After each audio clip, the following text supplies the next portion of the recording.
تو خود ہی فیصلہ کر لیں گے کہ اللہ تعالیٰ نے ہم کو کیا کیا کیا کچھ دیا ہے، اور پھر کون ہے اس کی عبادت کے لائق کہ اس کی وفاداری کی جائے، اس کو خوش رکھا جائے، اس کے آگے جھکا جائے، اس کی مرضی مانی جائے۔ اللہ تعبد الا اللہ، اللہ کے سوا کسی اور کی عبادت نہ کرو۔ ان میں کیا اللہ کا کوئی فائدہ ہے اسی پیغام کے ذریعے؟ کیا اس کو کچھ ملتا ہے یا ہمارا اپنا ہی فائدہ ہے؟ بندوں کی غلامی سے نجات دلا کر دراصل اس نے ہمارے فائدے کی ہمارا ہی فائدہ کیا، ورنہ کیا ہوتا کہ بچپن سے ماں باپ ہم کو کھلا رہے ہیں، ان کا شکریہ، عبادت، پھر شوہر رزق کما کر لا رہے ہیں، اس کی عبادت ہوتی، پھر ڈاکٹر علاج کر رہا ہے تو اس کی عبادت کرنا پڑتی، کوئی کچھ دے رہا ہے تو اس کی عبادت ہوتی، تو کتنے لوگ ہمارے معبود ہو جاتے۔ تو اللہ تعالیٰ نے ان سارے معبودوں کو الگ کر کے کیا کیا کہ ایک اللہ کی عبادت پر ہم کو لگا دیا۔ کیوں؟ کیونکہ ہم اس کی اطاعت کریں یا نہ کریں، اس کو مانیں یا نہ مانیں، اللہ تعالیٰ کو کوئی فرق نہیں پڑتا، اس کا کچھ بھی نقصان نہیں ہوتا۔ لیکن ہم سب اللہ کو چھوڑ کر بندوں کی ماننے لگتے ہیں تو نقصان اٹھاتے ہیں، لیکن ہم اس کو سمجھتے ہی نہیں ہیں کہ یہ ہمارا نقصان ہے۔ کیوں کہ ہم سمجھتے ہیں کہ اگر ہم نے بندوں کی بات نہیں مانی تو وہ ہمیں نقصان پہنچائیں گے یا ناراض ہوں گے۔ یہ دراصل بہت بڑا دھوکہ ہے جو شیطان ہم کو دیتا ہے، اور یہی دین کی اصل روح ہے کہ اللہ تعبدو اننی لکم منہ نذیر و بشیر، یقیناً میں تمہاری طرف اس کی طرف سے ڈرانے والا بھی ہوں اور خوشخبری بھی دینے والا ہوں۔ ڈراوا کس کے لیے؟ جو نہ مانے، اور خوشخبری کس کے لیے؟ جو مان جائے۔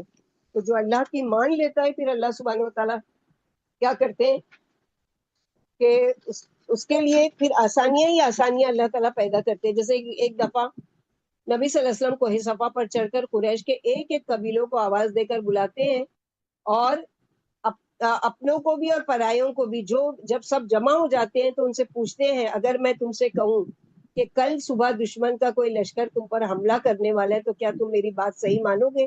یہ عرض کرتے ہیں یقیناً، کیونکہ ہمارے سامنے آج تک آپ نے کوئی جھوٹ نہیں بولا۔ آپ نے فرمایا اچھا تو دیکھو قیامت آنے والی ہے، تمہیں اپنی شرارتوں اور برائیوں کا بدلہ ملنے والا ہے جو بڑا سخت ہوگا، میں تمہیں اللہ کے عذاب سے آگاہ کرنے والا ہوں۔ تو یہ ہے ڈراوا کہ اپنی قوم کو کیا کیا کہ اللہ تعالیٰ کی آیات سے ڈرایا بھی، اور یہ بھی کہ وَأَنِ اسْتَغْفِرُوا رَبَّكُمْ ثُمَّ تُوبُوا إِلَيْهِ، یعنی نہ صرف ڈرانا بلکہ کیا ہے، توبہ کرو۔ ہماری بے رخی اور بے نیازی اللہ کو کچھ نقصان نہیں دے سکتی، لیکن اگر ہم اس کی طرف پلٹتے ہیں تو وہ ہم کو بہترین متاع عطا کرے گا۔ یہاں متاع حسنن کہا گیا ہے تو دوسری جگہ متاع غرور کہا گیا ہے۔ یہ فرق کیوں ہے؟ تو ایک ہی وقت میں دنیا متاع حسن بھی ہے اور متاع غرور کیسے ہو سکتی ہے؟ مثلا اللہ کی طرف رجوع کرنے والوں کے پاس جب دنیا آتی ہے تو وہ اس کے ذریعے بندوں کے حقوق بہتر طریقے سے ادا کرتے ہیں، اللہ کا زیادہ سے زیادہ شکر ادا کرتے ہیں، اور اس کی وجہ سے ان کو جو بہترین بدلہ ملتا ہے یہ ان کے لیے متاع حسنہ ہے۔ اور اس کے برعکس جب ایک نافرمان شخص کے پاس دنیا آتی ہے تو وہ اسے اللہ کی نافرمانی میں استعمال کرتا ہے، اس دھوکے میں رہتا ہے کہ یہ مال و متاع اس کے کام آئے گا، اور وہ اس سے لوگوں کو فائدہ بھی نہیں پہنچاتا اور نہ ہی وہ اللہ کا شکر گزار بنتا ہے۔ تو متاعن حسنن کو آخرت کے لیے بھی لیا جا سکتا ہے۔ کس طرح؟ بات یہ ہے کہ اس کو ایک مثال سے سمجھیں گے کہ اللہ سبحانہ و تعالیٰ نے ہمارے لیے جو کائنات ہے وہ طرح طرح سے کھول کھول کر مثال کے طور پر بیان کی ہے، تو ہم بھی مثال کے ذریعے سمجھا جا سکتے ہیں۔ مثلا ایک شخص اگر بھوکا ہے، اس کے سامنے جب کھانا کوئی پیش کرتا ہے تو وہ کھانا لے لیتا ہے، پھر اس کو کھا لیتا ہے، تو اس کا کیا مطلب ہے کہ اس نے اپنی بھوک مٹانے کا انتظام کر لیا، اور اس سے اس کے جسم کی پرورش بھی ہوئی، بھوکا رہ کر خود کو مرنے نہیں دیا بلکہ اپنے آپ کو مرنے سے بچا لیا، اور اسے خود اسی کو فائدہ پہنچا۔ تو جیسے ہمارے جسم کو بھوک لگتی ہے ایسی ہی ہماری روح کو بھی بھوک لگتی ہے۔ جسمانی بھوک کو تو کھانے سے مٹا دیا گیا، لیکن اس کے برعکس روح جب بھوکی ہوتی ہے، پیاسی ہوتی ہے، تو اس کی بھوک بھی ہم دنیا کی تسکین سے بجھانے کی کوشش کرتے ہیں۔ جبکہ روح کی بھوک کیا ہے کہ حق کی قبولیت میں اگر انسان حق پر انسان حق جب حق اس کے سامنے پیش کیا جائے، اس کو قبول کر لیتا ہے تو اس نے اپنی روح کی پرورش کا انتظام کیا۔ یعنی دین کا علم، قرآن ہماری روح کے لیے ایک رزق ہے، اور اس کی پرورش کے ذریعے وہ اللہ کے احکامات کا پابند ہو جاتا ہے اور جنت والوں میں سے ہو جاتا ہے۔ اور اس کے بالکل برعکس بیکار بیمار روح جہنم کا ایندھن، مردہ روح ہو جاتی ہے جو اللہ کے ذکر سے دور ہوتی ہے، جو جس کے دل میں اللہ کی پہچان نہیں اور جس کے دل میں اللہ کی خشیت نہیں، تو پھر کیا ہے؟ ایسے لوگ راستے میں بھٹکتے رہتے ہیں، ان کو کوئی بھی نہیں. تو یعنی سابق برائیوں سے باز آ جاؤ، سچے دل سے توبہ کر لو اور اپنے رب کے آگے جھکے رہو. پھر فرمایا کہ اللہ تمہیں عمدہ فائدہ پہنچائیں گے، یعنی شریعت پر عمل کرنے سے دنیاوی زندگی بھی بن جاتی ہے اور آخرت کی زندگی بھی جو اصل زندگی ہے. حق تعالیٰ نیک عمل کرنے والوں کو بڑی بڑی نعمتیں عطا فرماتے ہیں، جیسے کہ سورہ نحل آیت نمبر 97 میں فرمایا من عمل صالحا، جو کوئی نیک عمل کرے گا خواہ مرد ہو یا عورت، ہم اسے پاکیزہ زندگی دے کر رہیں گے اور اس کے حسن اعمال کی وجہ سے اسے بہترین بدلہ دیں گے. اور پلٹ کر جانا کدھر ہے؟ الی اللہ مرجعکم وہو علی کل شیء قدیر. کہیں بھی بھاگ کر جاؤ، کہیں نہیں جا سکتے، پلٹ کر جانا اللہ کی طرف ہے.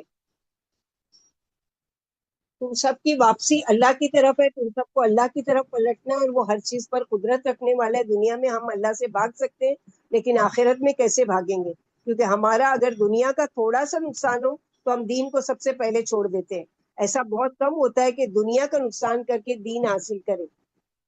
الا انہم یثنون صدورہم لیستخفوا منہ، یاد رہے کہ بے شک وہ موڑتے ہیں اپنے سینوں کو تاکہ وہ آپ سے چھپ جائے.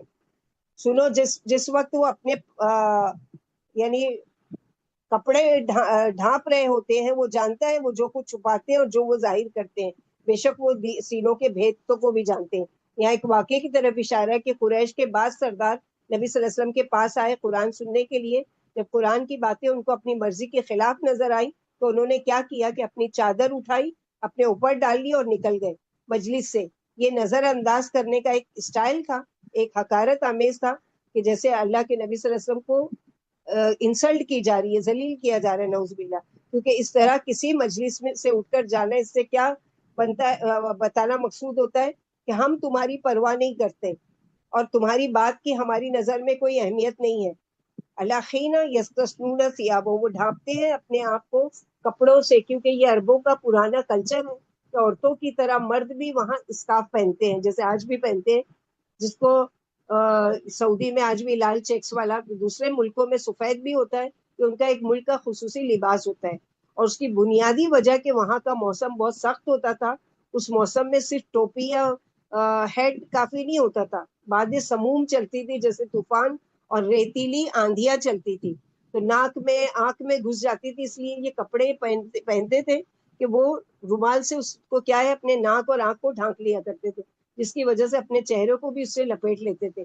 لیکن یہاں وہ اپنے آپ کو چھپا رہے ہیں وہی الہی سے بچنے کے لیے اور تکبر کا اظہار کرنے کے لیے. تو اللہ تعالیٰ فرما رہے ہیں کہ اس کو سب پتا ہے جو وہ دل میں چھپاتے ہیں اور جو دل میں ظاہر کرتے ہیں، سب اللہ تعالیٰ کی نظر میں ہے.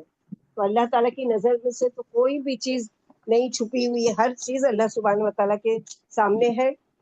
کہ جو بھی وہ یعنی اگر پلٹ کر جائیں گے بھی تو کہاں جائیں گے؟ تو صحبت و اریانی کی حالت میں پردے والے اعضاء کو آسمان کی طرف کرنا برا سمجھا جاتا تھا، اس لیے بولو براز و ہم بستری کی حالت میں خلوت میں اریا ہونا معیوب سمجھا جاتا تھا. تو معیوب سمجھ کر سر ڈھانک لیے جاتے تھے، یا اللہ کے بارے میں شک کرتے تھے، برے عملوں کے عادی تھے اور برے عملوں کے وقت جھک جایا کرتے تھے جیسے کسی سے شرما رہے ہوں اور اس سے عیب چھپانا چاہ رہے ہیں. حق تعالیٰ نے فرمایا کہ رات میں کپڑوں میں لپٹ کر بھی تم کو جو کچھ کرتے ہو اللہ اسے بھی دیکھتے ہیں، خواہ تم چھپاؤ یا نہ چھپاؤ اللہ کو سب معلوم ہے. اللہ سراسر یعنی ہر چیز سے باخبر ہے. یعلم ما یسرون و ما یعلنون، جو کچھ تم چھپاتے ہو وہ بھی اللہ کو پتا ہے، جو کچھ تم ظاہر کرتے ہو وہ بھی، کیونکہ وہ سینوں میں ابھی ہمارے کوئی خیال آیا، مثلا میں کوئی کام کرنا چاہتی ہوں، ابھی میں نے کیا نہیں ہے یا میں نے اپنی زبان سے کسی کو بتایا بھی نہیں، اللہ تعالیٰ کو پتا چل گیا کہ اس کے دل میں یہ خیال آیا، یہ کرنا چاہتی ہے. اور اس طرح سے اللہ سبحانہ و تعالیٰ یہاں پر وہ کرے وَإِن تَوَلُّوا فَإِنِّي أَخَافُ عَلَيْكُمْ عَذَابَ يَوْمٍ كَبِيرٍ، اور اگر پلٹ جاؤ تو میں تمہارے بارے میں بڑے دین کے عذاب سے ڈرتا ہوں.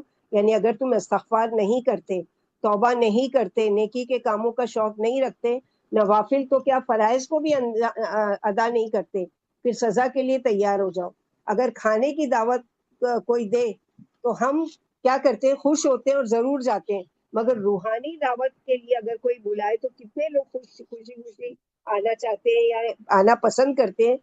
کیوں روحانی دعوت کو قبول کرنا، یعنی اللہ تعالیٰ نے اس میں آیت نمبر 4 میں جواب دیا ہے کہ الا انہم یستسلون، سینے کو دوہرا کرتے ہیں، جیسے سورہ عادیات میں آئے گا وہ سلا معافی صدور، کہ جو کچھ ان کے سینے چھپاتے ہیں جو کچھ ہے اللہ تعالیٰ اس کو کھول کر رکھنے پر بھی قادر ہے، اور قیامت کے دن تو یہ سارے چھپے ہوئے راز کھول کر رکھ دیے جائیں گے۔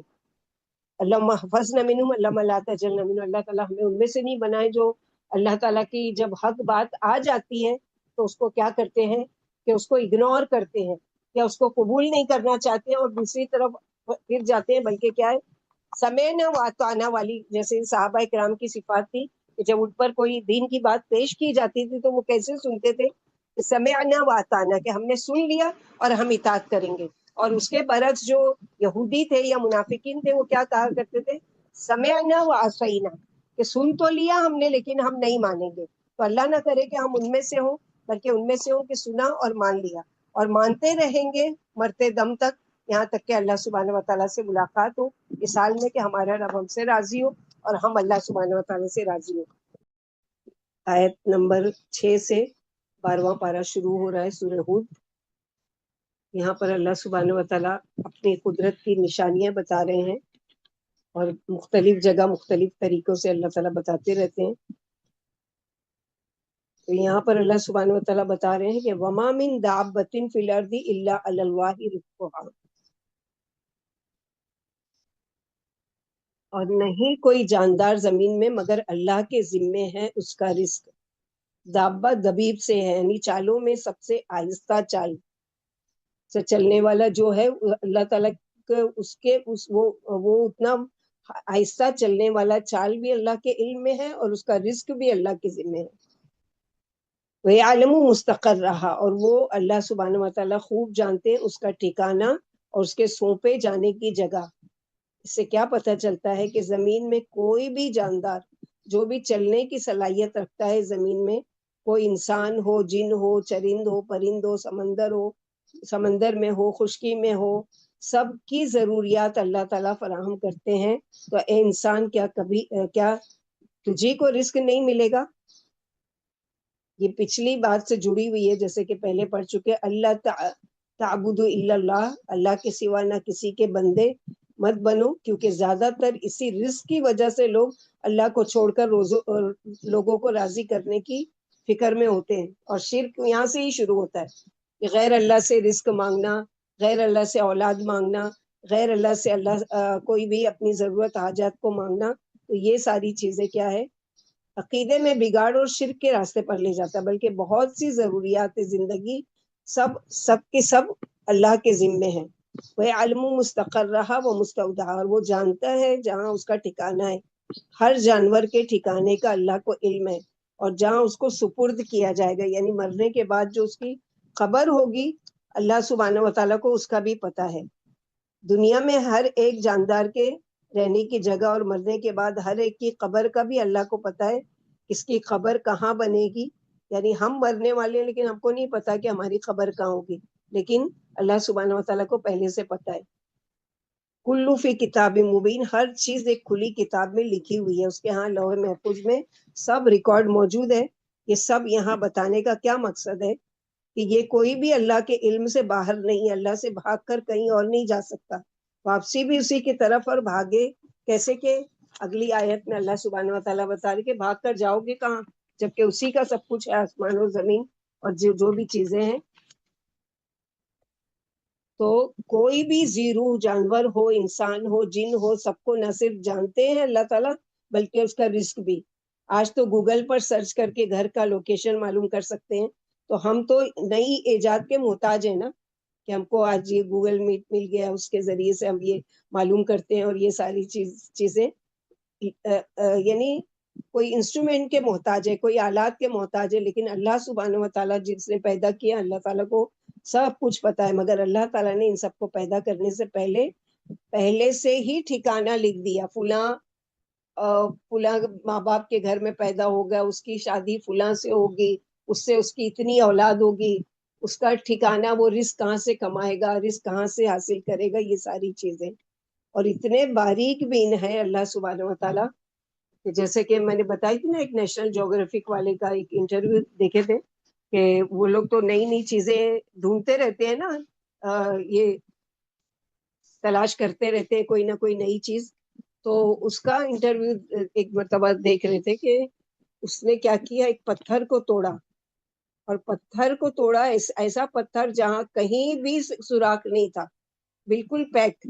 اور جب اس نے توڑا تو اس کے اندر ایک چھوٹا سا کیڑا, اور کیڑے کے منہ میں گھاس کا ٹکڑا. تو سبحان اللہ, یہ چیز دیکھ کر وہ مسلمان ہو گیا, کہ اس کے دل میں ایمان آیا. وہ کسی مسلمان سے پوچھا تو بولے کہ کیسے, یعنی اس کا رزق اندر پہنچا. تو اس کو بتایا گیا کہ ہمارے قرآن میں تو مینشن کیا گیا ہے کہ اللہ سبحانہ و تعالیٰ نے جس بھی جاندار کو پیدا کیا ہے اس سے پہلے اس کا رزق پہلے لکھ دیا گیا ہے. تو رزق تو لکھ دیا جاتا ہے ماں کے پیٹ میں, اور ہم آ کے پریشان رہتے کہاں سے کھائیں گے, کہاں پیئیں گے, کہاں بچوں کی شادی ہوگی, کہاں کیا ہوگا. سب لکھا ہوا ہے اور لکھے ہوئے کے مطابق ہی ہوگا. اب جب لکھ دیا گیا اور وہ چیز مل گئی, اب اس میں شکوہ نہیں ہونا چاہیے کہ میری شادی فلاں جگہ کیوں ہوئی, وہاں نہیں ہونا چاہیے, اور یہاں پر کیوں ہو گئی, یا یہ بچے ایسے ہو گئے اور یہ ہو گئی. یہ ساری چیزیں اللہ تعالیٰ کے یہاں لکھی ہوئی ہے. اللہ روئے زمین کے تمام جانداروں کی روزیوں کا ذمہ دار ہے, خواہ وہ بڑے ہوں یا چھوٹے ہوں, خشکی میں ہوں یا تری میں ہوں, اور وہی ان کے رہنے سہنے کی جگہوں کو, زمین پر چلنے پھرنے کے مقامات کو, ان کے قبروں کے گھڑوں کو, اور ان کی زندگی کے گھروں کو بھی خوب جانتے ہیں. یعنی ایک انسان مثلاً جی رہا ہے اپنی زندگی اور اچھی طریقے سے جی رہا ہے, لیکن کل کو اس کی موت کس حال میں آ جائے گی اور کہاں پر جا کر وہ مرے گا اور کہاں اس کا ٹھکانہ بنے گا, اس کو نہیں پتا ہے, لیکن اللہ کو پتا ہے. ابھی ریسنٹلی جو جبل پور کا واقعہ ہوگا, سب لوگوں نے دیکھا ہوگا کہ جو کیبن کروز تھا اس میں سب ڈوب کے وہ کیے. تو یہ ان کی پہلے سے لکھی ہوئی تھی کہ اس طرح کی موت آئے گی. بعض کی لاشیں ملی, بعض کی نہیں ملی. ظاہر ہے کہ سمندر کے جو بڑے بڑے جانور ہوتے ہیں ان لوگوں نے کھا لیا ہوگا. تو اب یہ جو کھا لیا, یہ کیا ہے, قبر ان کی, وہ ان کا پیٹ بن گیا. اسی طرح جل کر جو راکھ بنا کر دریا میں بہا دیتے تو قبر ان کی وہ پانی بن گئی. اسی طرح دفن کر دیا تو قبر ان کی وہ دفن کی ہوئی جگہ. تو یہ ساری چیزیں اللہ سبحانہ و تعالیٰ کے یہاں پہلے سے لکھی جا چکی ہے, پہلے سے, کہ وَيَعْلَمُ مُسْتَقَرَّ وَمُسْتَوْدَعَ, اور كُلٌّ فِي كِتَابٍ مُبِينٍ. اسے معلوم ہے کہ وہ زندگی میں کہاں کہاں رہیں گے, انہیں کہاں اور کس سرزمین پر موت آئے گی. اسے ان کا وہ گھر بھی معلوم ہے جہاں وہ ابتدائی پیدائشی منزلوں سے گزرے تھے, اور وہ گھر بھی جہاں سے وہ چند قطروں کی صورت میں رحم میں ڈال دیے گئے. یعنی ایک گھر تو وہ ہے کہ جہاں پر وہ مثلاً یہ کہ رہے گا, اس کا ذاتی گھر. ایک وہ جو ماں کا پیٹ ہے وہ بھی اس کا گھر تھا نا, وہاں پر کتنے مہینہ رہے گا, کب اس سے باہر آئے گا, یہ ساری چیزیں پہلے سے طے شدہ ہے, ریکارڈ کی ہوئی اللہ کے یہاں. فرمائے کہ ایک ایک بات تفصیل کے ساتھ اس کتاب میں موجود ہے جو حق تعالیٰ کے پاس ہے. جیسے کہ سورہ انعام میں بھی پڑھ چکے, آیت نمبر 38 میں, وما من دابۃ, سیم ایسی آیت آئی تھی, روئے زمین پر جس قدر بھی جاندار ہیں اور جس قدر بھی پرندے ہیں اپنے پروں سے اڑتے ہیں, وہ سب تمہاری طرح کی قومیں ہیں. کوئی چیز ایسی نہیں ہے جو ہم نے کتاب میں نہ لکھی ہو, پھر یہ سب اپنے رب کے پاس جمع ہوں گے. تو جب لکھ دیا گیا ہے کہ رزق دینے والے انہ هو الرزاق ذو القوۃ المتین, یعنی ما اريد منکم رزقا وما اريد ان یطعمون, یعنی نہیں وہ چاہتا کہ اس کو رزق کوئی دے, اور نہ ہی وہ چاہتا ہے کہ اس کو کوئی کھلائے. جو خود لوگوں کو کھلانے والے ہیں اللہ سبحانہ و تعالیٰ, اس کو کیا حاجت ہوگی کہ اس کو کوئی کھلائے. آج تمہارے دنیا میں جو بت ہے, جو جن کی تم پوجا کرتے ہو یا کرتے ہو, ان کے سامنے تم لے جا کے ڈالتے ہو, وہ تو کھا بھی نہیں سکتے, لیکن تمہارا عقیدہ ہے. لیکن اللہ سبحانہ و تعالیٰ جس نے ساری کائنات پیدا کی, جو رزق بانٹنے والا ہے, اس کو ضرورت ہی نہیں ہے کہ کوئی اس کو کھلائے یا پلائے یا کوئی اس کو رزق دے. اس سے وہ یعنی ماورا ہے, یعنی بہت اونچا ہے, بہت بلند ہے. اور اللہ سبحانہ و تعالیٰ کی جو ذات ہے وہ کیسی ہے, وَهُوَ الَّذِي خَلَقَ السَّمَاوَاتِ وَالْأَرْضَ فِي سِتَّةِ أَيَّامٍ وَكَانَ عَرْشُهُ عَلَى الْمَاءِ لِيَبْلُوَكُمْ أَيُّكُمْ أَحْسَنُ عَمَلًا. یعنی اور وہ ذات جس نے بنایا آسمانوں کو اور زمین کو, تو جب سب کچھ اس نے بنایا ہے تو کچھ ان دو کے درمیان ہے, وہ بھی وہ جانتا ہے. اور یہ آسمان و زمین اس نے 6 دنوں میں پیدا کیے. اب دن سے مراد 6 ادوار ہیں, یعنی 6 دور ہو سکتے ہیں, اسٹیپس ہو سکتے ہیں. اور تھا اس کا عرش پانی پر. اب یہ پانی کی کیا حقیقت ہے اس کے بارے میں انسان کچھ نہیں جانتا کہ یہ متشابہات میں سے ہے. شاید کبھی اس کا کوئی راز کھل جائے, لیکن اب تک تو کسی کو نہیں معلوم کہ اس سے اصل مراد کیا ہے. ایک دنیا معلومات کے مطابق یہ تو ملتا ہے کہ ہماری زمین پہلے چاروں طرف سے پانی نے ڈھانکا ہوا تھا, پھر کیا ہوا کہ اندر سے پہاڑ اٹھ آئے اور پانی گہرائی میں چلا گیا, یعنی سمندروں میں جا کر ٹھہر گیا. ابتدا میں پانی زیادہ تھا, پھر آہستہ آہستہ یہ کم ہوتا چلا گیا. اور یہ ساری چیزیں اللہ سبحانہ وتعالیٰ حق تعالیٰ اپنی ہماگیر قدرت کا اظہار فرما رہے ہیں کہ اس نے 6 دن میں آسمان و زمین کا تمام کارخانہ بسایا رچایا. اس سے پہلے اللہ تعالیٰ کا عرش جو تھا وہ پانی پر تھا. تو اللہ کا عرش پانی پر تھا اور اللہ سبحانہ وتعالیٰ عرش سے بھی اوپر ہے, یعنی بہت اوپر.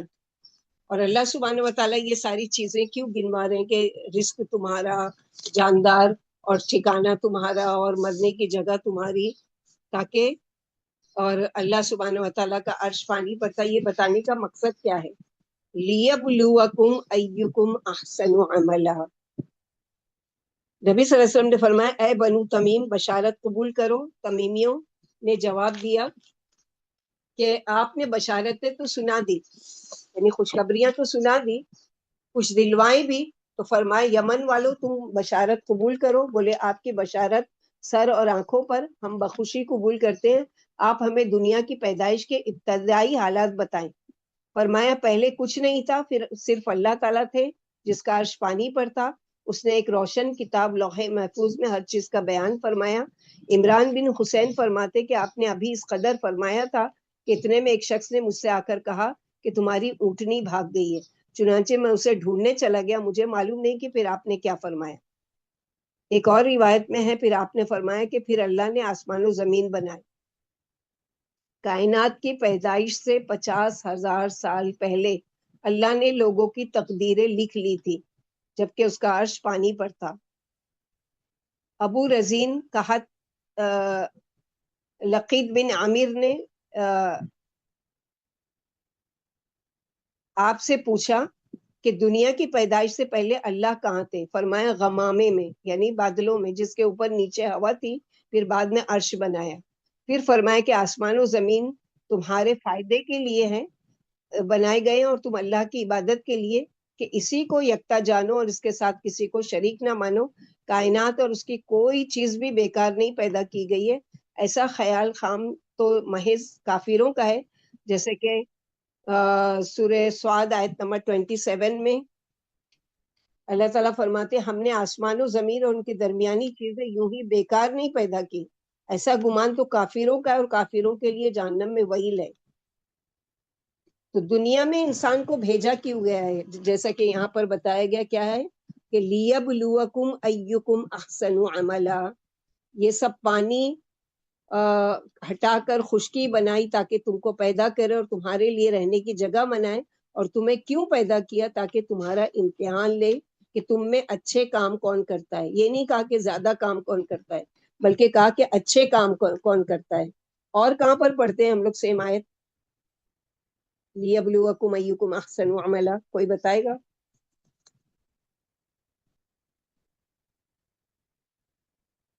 کسی سورہ کو یاد کہف میں نہیں بھی ہے؟ پڑھتے ہیں نا باجی. لیبلوکم ایکم احسن عملا. سورہ ملک میں سورہ ملک میں, سورہ دینی ملک کی میں ہاں سورہ رات ملک کے میں بھی افطار پڑھتے میں بھائی. سے ہے. سورہ ملک میں ہی ہے لیبلوکم ایکم احسن عملا.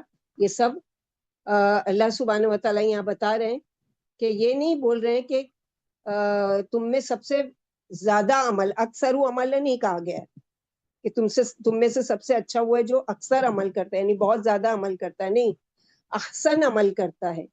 تو احسن عمل کون سا ہے؟ اچھا عمل کون سا ہوتا ہے؟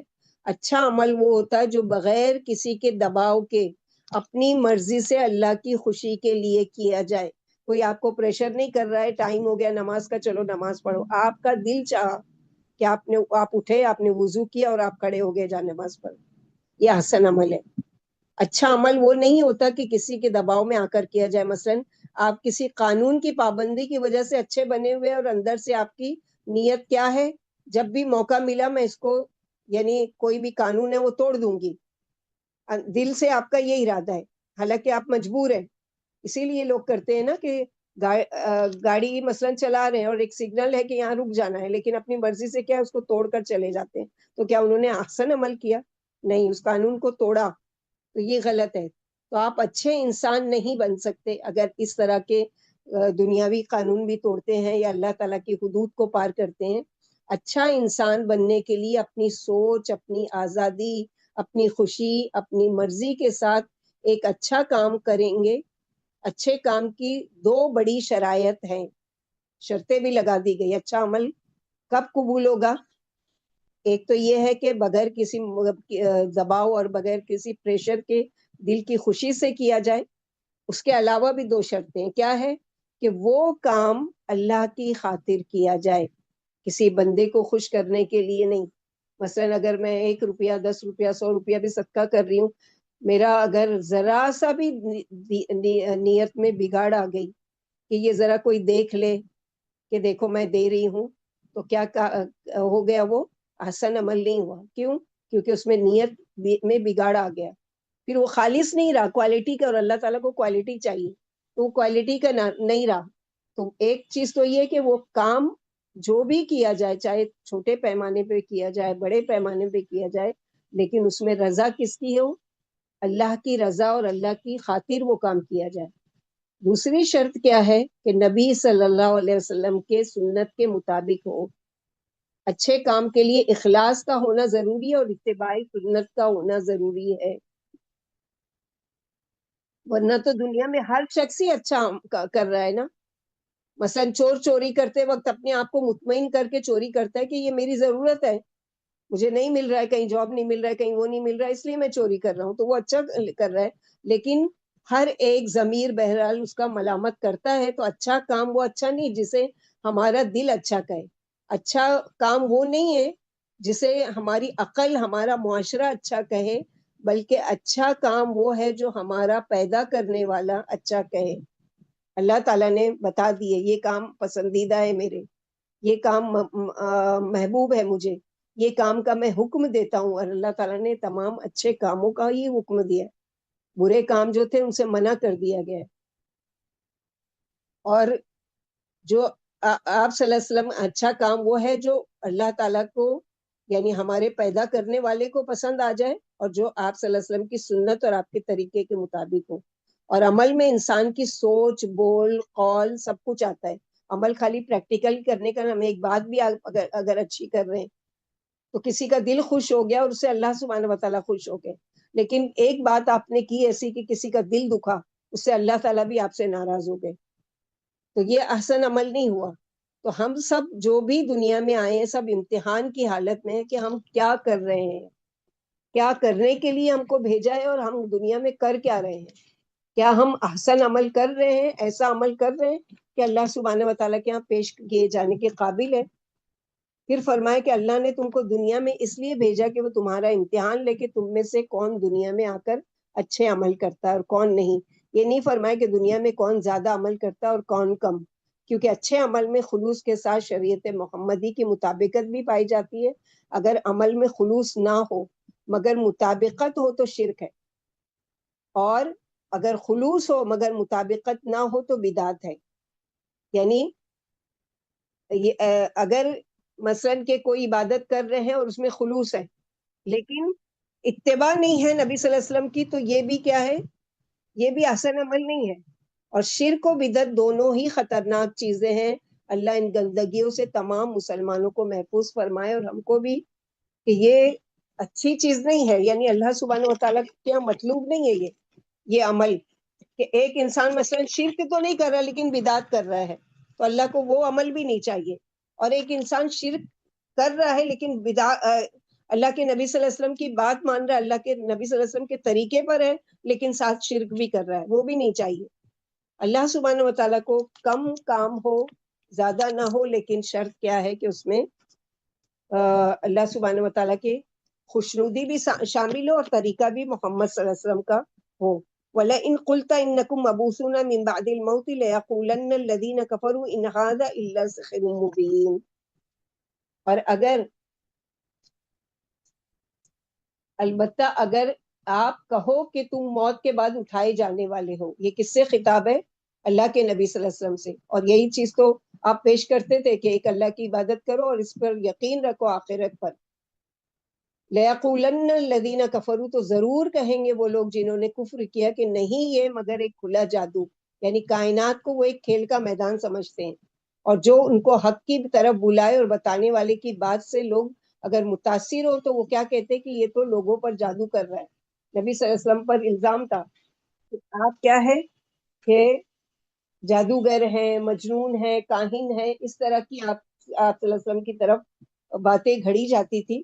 تو یہاں اللہ سبحانہ وتعالیٰ اس کی تردید کر رہے ہیں کہ ہمارے نبی اس طرح کے وہ نہیں ہے کہ وہ گھڑنے والے یا وہ اپنی طرف سے بات بنانے والے. پھر فرمائے کہ اے ہر دل عزیز نبی، اگر آپ ان کافروں کے سامنے زندگی بعد الموت کا عقیدہ رکھیں گے تو یہ صاف انکار کر دیں گے، حالانکہ یہ آسمان و زمین کا خالق مانتے ہیں اللہ کو.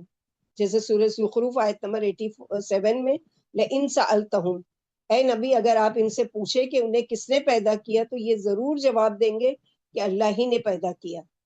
اسی طرح سورہ عنکبوت آیت نمبر 61 میں وَلَئِن سَأَلْتَهُمْ، اگر آپ ان سے پوچھیں کہ کس نے یہ آسمان اور زمین بنائے اور کس نے سورج چاند کو تابع دار بنایا تو ضرور اللہ ہی کو بتائیں گے. تعجب ہے کہ پھر زندگی بعد الموت کو کیوں نہیں مانتے اور کیوں اس ایک ادنا سی بات کو اللہ کی قدرت سے باہر جانتے ہیں. یہ تو ایک موٹی سی بات ہے کہ جس نے بغیر کسی ماڈل کے، بغیر کسی نمونے کے نہایت آسانی سے ایک چیز ایجاد کر دی، وہ اسے دوبارہ کیسے نہیں بنا سکتے. بلکہ دوبارہ پیدا کرنا تو پہلی بار کے بنانے سے بھی بہت آسان ہے. اسی لیے اللہ سبحانہ وتعالیٰ کا ایک نام کیا ہے؟ فاتر، کہ پھاڑنے والا، یعنی ایسی چیز بنانے والے جو جس کا کوئی پہلے سے اصل موجود نہ ہو. جیسے کہ سورہ روم آیت نمبر 27 میں وَهُوَ الَّذِي يَبْدَأُ الْخَلْقَ ثُمَّ يُعِيدُهُ، وہی مخلوق کی ابتدا کرتے ہیں پھر وہی اس کو دوبارہ پیدا فرمائیں گے، اور اس کے لیے دوبارہ پیدا کرنا بہت ہی آسان ہے. اسی طرح سورہ لقمان آیت نمبر 28 میں وَمَا خَلَقَكُمْ، تم سب کی پیدائش اور تم سب کا دوبارہ زندہ کرنا میرے لیے ایسا ہی ہے جیسے کسی ایک کو پیدا کرنا. پھر فرمایا کہ کافر اس عقیدے کو نہیں مانتے اور کھلا جادو کہہ کر گریز کرتے ہیں اور کہتے ہیں کہ جو لوگ اس عقیدے کو ماننے لگتے ہیں ان پر آپ نے جادو کر دیا ہے. دراصل کفر، عناد اور رسم و رواج کی وجہ سے زندگی بعد الموت کے ماننے والوں کو مسحور بتانے پر یہ مجبور ہے. یعنی کچھ اور جواب ہی نہیں ہے کہ مان لیے جس نے تو یہ کیا کہا جاتا تھا، یہ اس پر جادو کر دیا گیا، قرآن کا جادو اس پر چل گیا، اللہ کے نبی صلی اللہ علیہ وسلم کی باتوں نے اس پر جادو کر دیا. یہ ساری من گھڑت باتیں. اللہ سبحانہ وتعالیٰ اس کا جواب دے رہے ہیں وَلَئِنْ أَخَّرْنَا عَنْهُمُ الْعَذَابَ إِلَىٰ أُمَّةٍ مَّعْدُودَةٍ لَيَقُولُنَّ مَا يَحْبِسُهُ عَلَىٰ يَوْمَ يَأْتِيهِمْ لَيْسَ مَصْرُوفًا عَنْهُمْ وَحَاقَ بِهِم مَّا كَانُوا بِهِ يَسْتَهْزِئُونَ. اور اگر ہم ٹال دیں ان سے عذاب کو ایک مخصوص مدت تک کے لیے تو وہ کہیں گے کہ اس عذاب کو کس نے روک رکھا ہے، عذاب کیوں رک گیا. علی یوم یاتیہم، خبردار جس دن وہ ان کے پاس آ جائے گا نہیں وہ پھیرنے والا ان سے، یعنی جس دن عذاب آ گیا پھر وہ ٹلے گا نہیں. وہاں کا بھی اور گھیر لے گی ان کو وہی چیز جس کا وہ مذاق اڑاتے تھے. یعنی نبی صلی اللہ علیہ وسلم جب ان کو سمجھانے کی کوشش کرتے تھے تو یہ کبھی مذاق اڑاتے، کبھی جادوگری کہتے، کبھی کہتے تھے کہ لے آؤ ہم پر عذاب، کبھی عذاب نہیں آتا تو کہتے تھے کہ کیوں نہیں آ رہا ہے ہم پر عذاب. یعنی ہر طرح سے پریشان کرتے تھے. کیسے صبر کے ساتھ اللہ کے نبی صلی اللہ علیہ وسلم ان کے ساتھ معاملہ کرتے تھے کہ خاموش، جب تک کہ اللہ سبحانہ وتعالیٰ کی طرف سے کوئی جواب نہیں آ جاتا تھا آپ بالکل خاموشی اختیار کرتے تھے. تو آیت نمبر 8 سورہ ہود، اس میں الا امتن، امت کا لفظ قرآن میں 4 معنی میں استعمال ہوتا ہے. کہتے ہیں ارادہ کرنا، ماں کو بھی کیا ہے، یعنی وہ ارادہ کرتی ہے نا کہ بچے کی پیدائش کا یا اس کے لیے سوچتی ہے یا وہ کرتی ہے، تو اسی لیے اس کو کہا جاتا ہے. تو امت کا ایک لفظ تو یہ ہے جو یہاں پر آیا ہے وہ کیا ہے، وقت. امت یہاں وقت کے لیے استعمال ہوا ہے۔ دوسرا آتا ہے امت لیڈر کے معنی میں، جیسے قیامت کے دن ابراہیم علیہ السلام کے بارے میں آتا ہے امتن کانت امتم واحدہ، کہ وہ ایک امت تھے، یعنی ایک پوری امت، پوری جماعت کے ایک اکیلے لیڈر تھے، ان کے پیچھے کوئی بھی نہیں فالوور تھا۔ نمبر 3 امت آتا ہے ملت اور دین کے بارے میں، اور نمبر 4 جماعت اور گروہ کے بارے میں آتا ہے، کہ جیسے کہ اللہ کے نبی صلی اللہ علیہ وسلم نے فرمایا کہ ہر گروہ آئے گا قیامت کے دن اپنے یعنی اس کے ساتھ، اپنے رسول کے ساتھ۔ تو یہاں پر مراد کیا ہے؟ مقررہ وقت، اور یحبسو حبس سے ہے، صرف کسی چیز کو ایک حالت سے دوسری چیز کی حالت کی طرف پھیر دینا یا کسی چیز سے بدل دینا۔ تو یہاں پر اللہ سبحانہ وتعالی اللہ یوم یاتیہم لیس مصروفا عنہ وحاق بہم، خبردار جس دن وہ آ جائے گا ان پر عذاب تو وہ ان سے ٹالا نہیں جائے گا، عذاب عذاب ہی ہوگا اور گھیر لے گا۔ جو تھے وہ اس کا مذاق اڑایا کرتے ہیں، کیا مذاق کے عذاب کو کی چیز سمجھتے تھے؟ یعنی معمولی چیز سمجھتے تھے کہ اچھا ٹھیک ہے آپ دھمکاتے ہو ہم کو کہ عذاب آئے گا عذاب آئے گا، تو لے کر کیوں نہیں آتے؟ خالی آپ ہم کو ڈراتے رہتے ہو۔ تو اگر ہم ٹال دیں ان سے عذاب کو ایک مخصوص مدت تک کے لیے، تو وہ کہیں گے کہ اس عذاب کو کس نے روک رکھا ہے، عذاب کیوں رک گیا؟ خبردار جس دن وہ ان کے پاس آ جائے گا نہیں وہ پھرنے والا ان سے، یعنی جس دن عذاب آ گیا پھر وہ ٹلے گا نہیں، اور گھیر لے گی ان کو وہی چیز جس کا وہ مذاق اڑاتے تھے۔ یعنی نبی صلی اللہ علیہ وسلم جب ان کو سمجھانے کی کوشش کرتے تھے تو یہ کیا کہتے تھے کہ یہ عذاب یعنی یہ مذاق اڑاتے تھے اور اس کو یقین نہیں کرتے تھے، حالانکہ اللہ کے نبی صلی اللہ علیہ وسلم نے تو پچھلی قوموں کے بارے میں بھی بتایا کہ دیکھو تمہاری طرح کے وہ لوگ بھی سرکش تھے، یعنی اگر ہم ان مشرکوں سے کچھ دنوں کے لیے عذاب موقوف رکھیں تو یہ گمان کر بیٹھتے ہیں کہ عذاب کی دھمکی بے بنیاد ہے، اور تنزیہ عذاب جلدی مچانے لگتے ہیں۔ ان کے دلوں میں کفر و شرک نے دور دور تک جڑیں پھیلا دی ہیں، جب ان کے دل ہی مسموم ہو چکے ہیں تو اب کس طرح انہیں اس خطرناک زہریلے زہر سے نجات مل سکتی ہے؟ قرآن و حدیث میں لفظ امت جیسے ہم لوگوں نے پڑھا کہ کئی معنوں میں آیا ہے، کہ یہاں سے اس سے مراد جیسا کہ وَذْكَرَ بَعْدَ أُمَّةٍ، اس کو ایک مدت کے بعد یاد آیا، میں یعنی یہی معنی مراد ہے کہ ایک مدت یا ایک وقت۔ اللہ سبحانہ وتعالیٰ آگے فرما رہے ہیں آیت نمبر 9 میں وَلَئِنْ أَذَقْنَا الْإِنسَانَ مِنَّا رَحْمَةً ثُمَّ نَزَعْنَاهَا مِنْهُ إِنَّهُ لَيُوسٌ كَفُورٌ، اور البتہ اگر ہم چکھائیں، اور اگر ہم چکھائیں انسان کو اپنے پاس سے رحمت، پھر ہم کھینچ لیں وہ اس سے، یعنی وہ رحمت اس سے چھین لیں، بے شک وہ سخت مایوس اور ناشکرا ہو جاتا ہے۔ یا انسان کی ایک نفسیات کا ذکر ہے، اور وہ کیا ہے کہ اگر ہم انسان کو اچھے دن دکھائیں، خوشیاں دیں، پھر اس کے بعد اسے اس شخص سے اس خوشی سے محروم کر دیں، وہ چیز اس سے چھین لیں، تو کیا ہوتا ہے کہ وہ سخت مایوس ہو جاتا ہے، اور مایوس ہو کر ناشکری پر اتر آتا ہے۔ یہاں پر مومن کا حال اس سے مختلف ہوتا ہے، یعنی مومن ہر حال میں اللہ کا شکر کرتا ہے، یعنی اگر اس پر کوئی مصیبت آئی ہے تو اس پر صبر کرتا ہے، اور اگر کوئی مصیبت اس سے دور ہو جائے تو کیا کرتا ہے؟ اس پر شکر ادا کرتا ہے اور اتراتا نہیں ہے۔ تو ان کامل ایمان والوں کو چھوڑ کر جن پر اللہ کا رحم ہے، عموماً انسان کی برائیوں کا بیان ہے کہ انسان آرام کے بعد تکلیف پر ہراساں اور نا امید ہو جاتا ہے، اور اللہ سے بدگمان ہو کر ماضی و مستقبل کا آرام بھول جاتا ہے۔ اس کی کچھ ایسی حالت ہو جاتی ہے جیسے اس نے نہ کبھی آرام اٹھایا ہو اور نہ وہ اپنی آئندہ عمر میں عیش دیکھے گا۔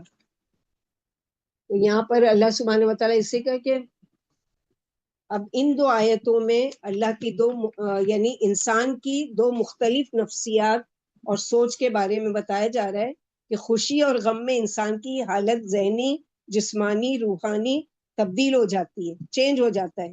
تو اس آیت میں ہم کو ایک سبق دیا جا رہا ہے کہ نہ غم میں آپے سے باہر ہونا ہے اور نہ ہی خوشی میں، بلکہ اپنی زندگی میں جب بھی یہ دو حالات آئے، خوشی آئے تو بھی اعتدال، اور غم اگر آئے تو بھی ریلیکس ہو کر، اور یہ کون کرے گا؟ جو مومن ہوگا۔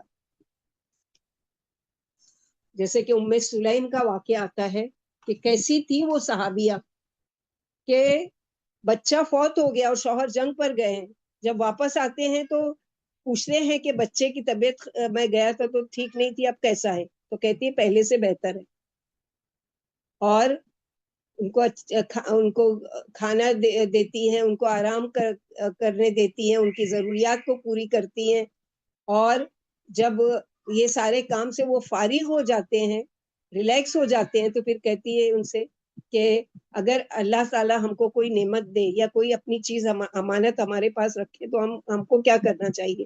اگر وہ واپس مانگے تو جو ابو سلیم تھے انہوں نے کہا کہ بالکل واپس کر دینا چاہیے، امانت میں خیانت نہیں کرنی چاہیے، اللہ تعالیٰ نے جو چیز دی اگر وہ مانگے تو اس کو دے دینا چاہیے خوشی سے۔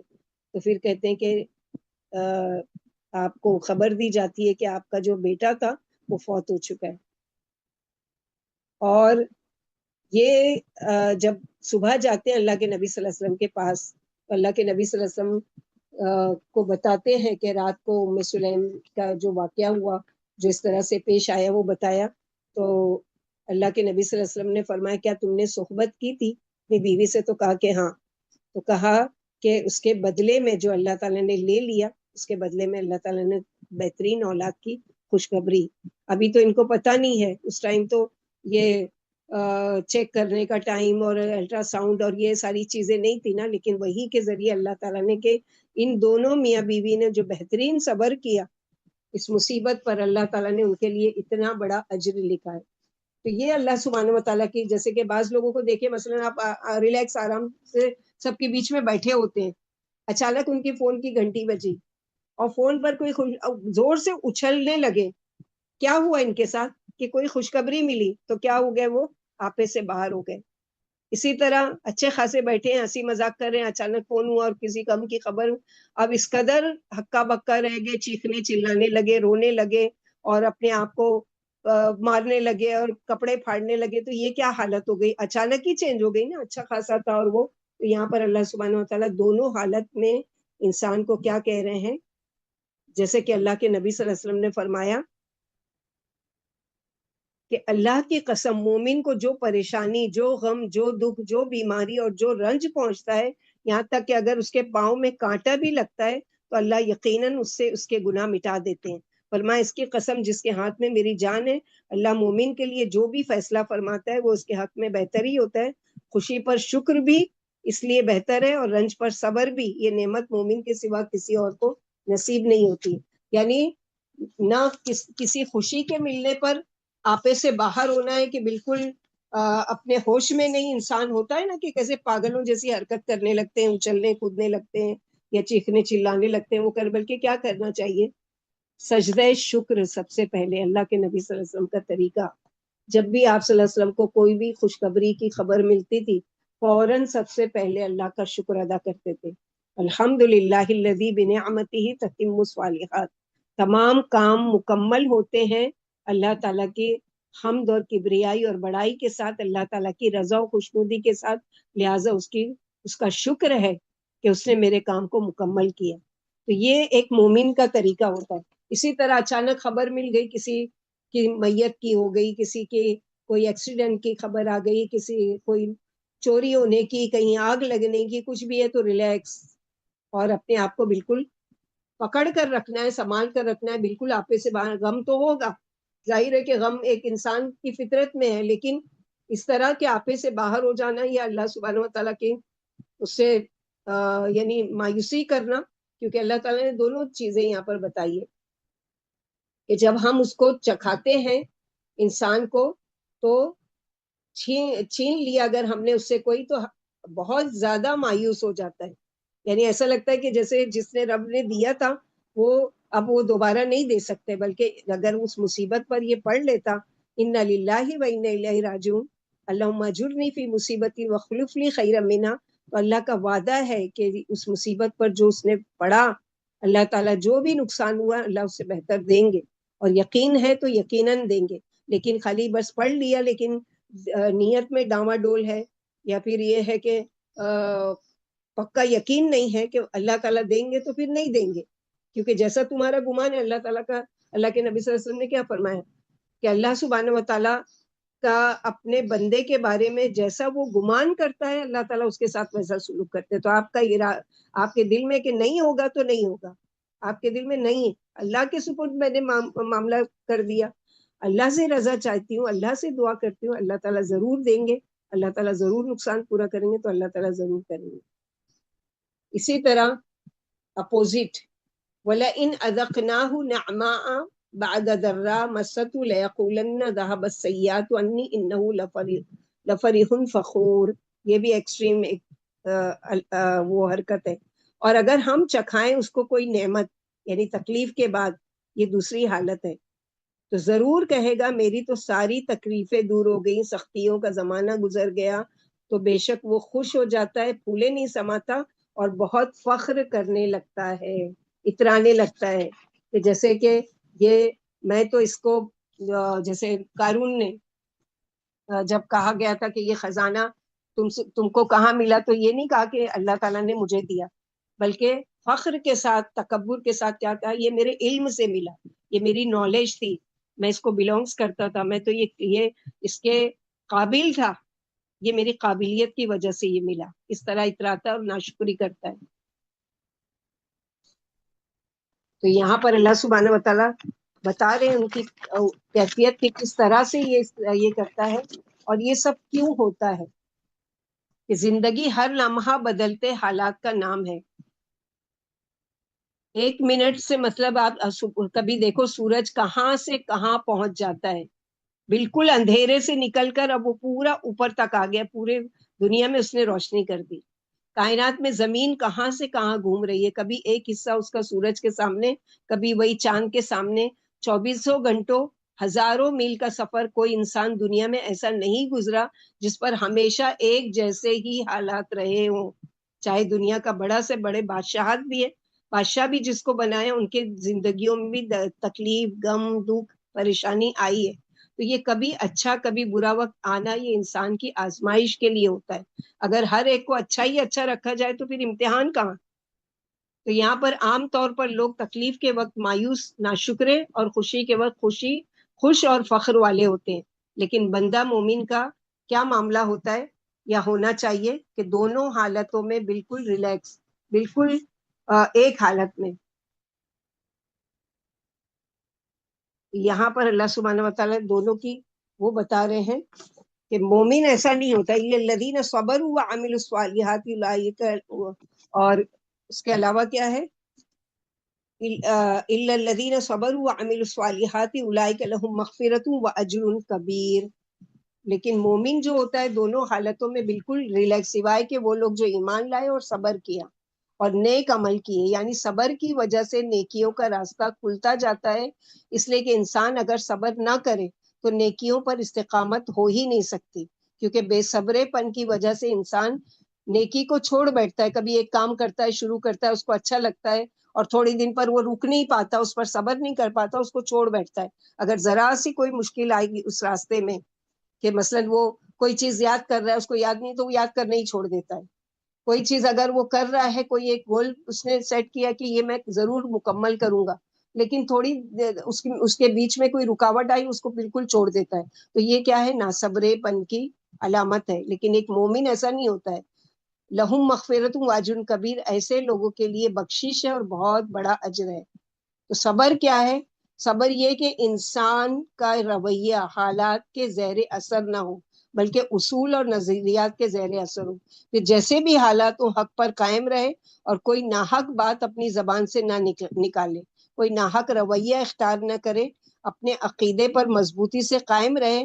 ہم سب اپنا اپنا جائزہ لیں. سب سے پہلے دین کی قربانی، یعنی ہر مشکل کام آنے پر سب سے پہلے دین پر حملہ ہوتا ہے کہ تم پڑھنے پڑھانے لگے نا، تمہاری وجہ سے یہ ہوا اور وہ ہوا. بہت ساری چیزیں اس طرح کی سننے ملتی ہے، اور یہ ہوتا ہے. جیسے کہ ایک شخص کا واقعہ ہے کہ ایک شخص جب ایک نماز کے لیے کھڑا ہوا تو ایک گائے مر گئی، دوبارہ کھڑا ہوا دوسری گائے بھی مر گئی. تو بیزار ہو کر اس نے کیا ہے، گائے کے بچے سے کہا کہ یعنی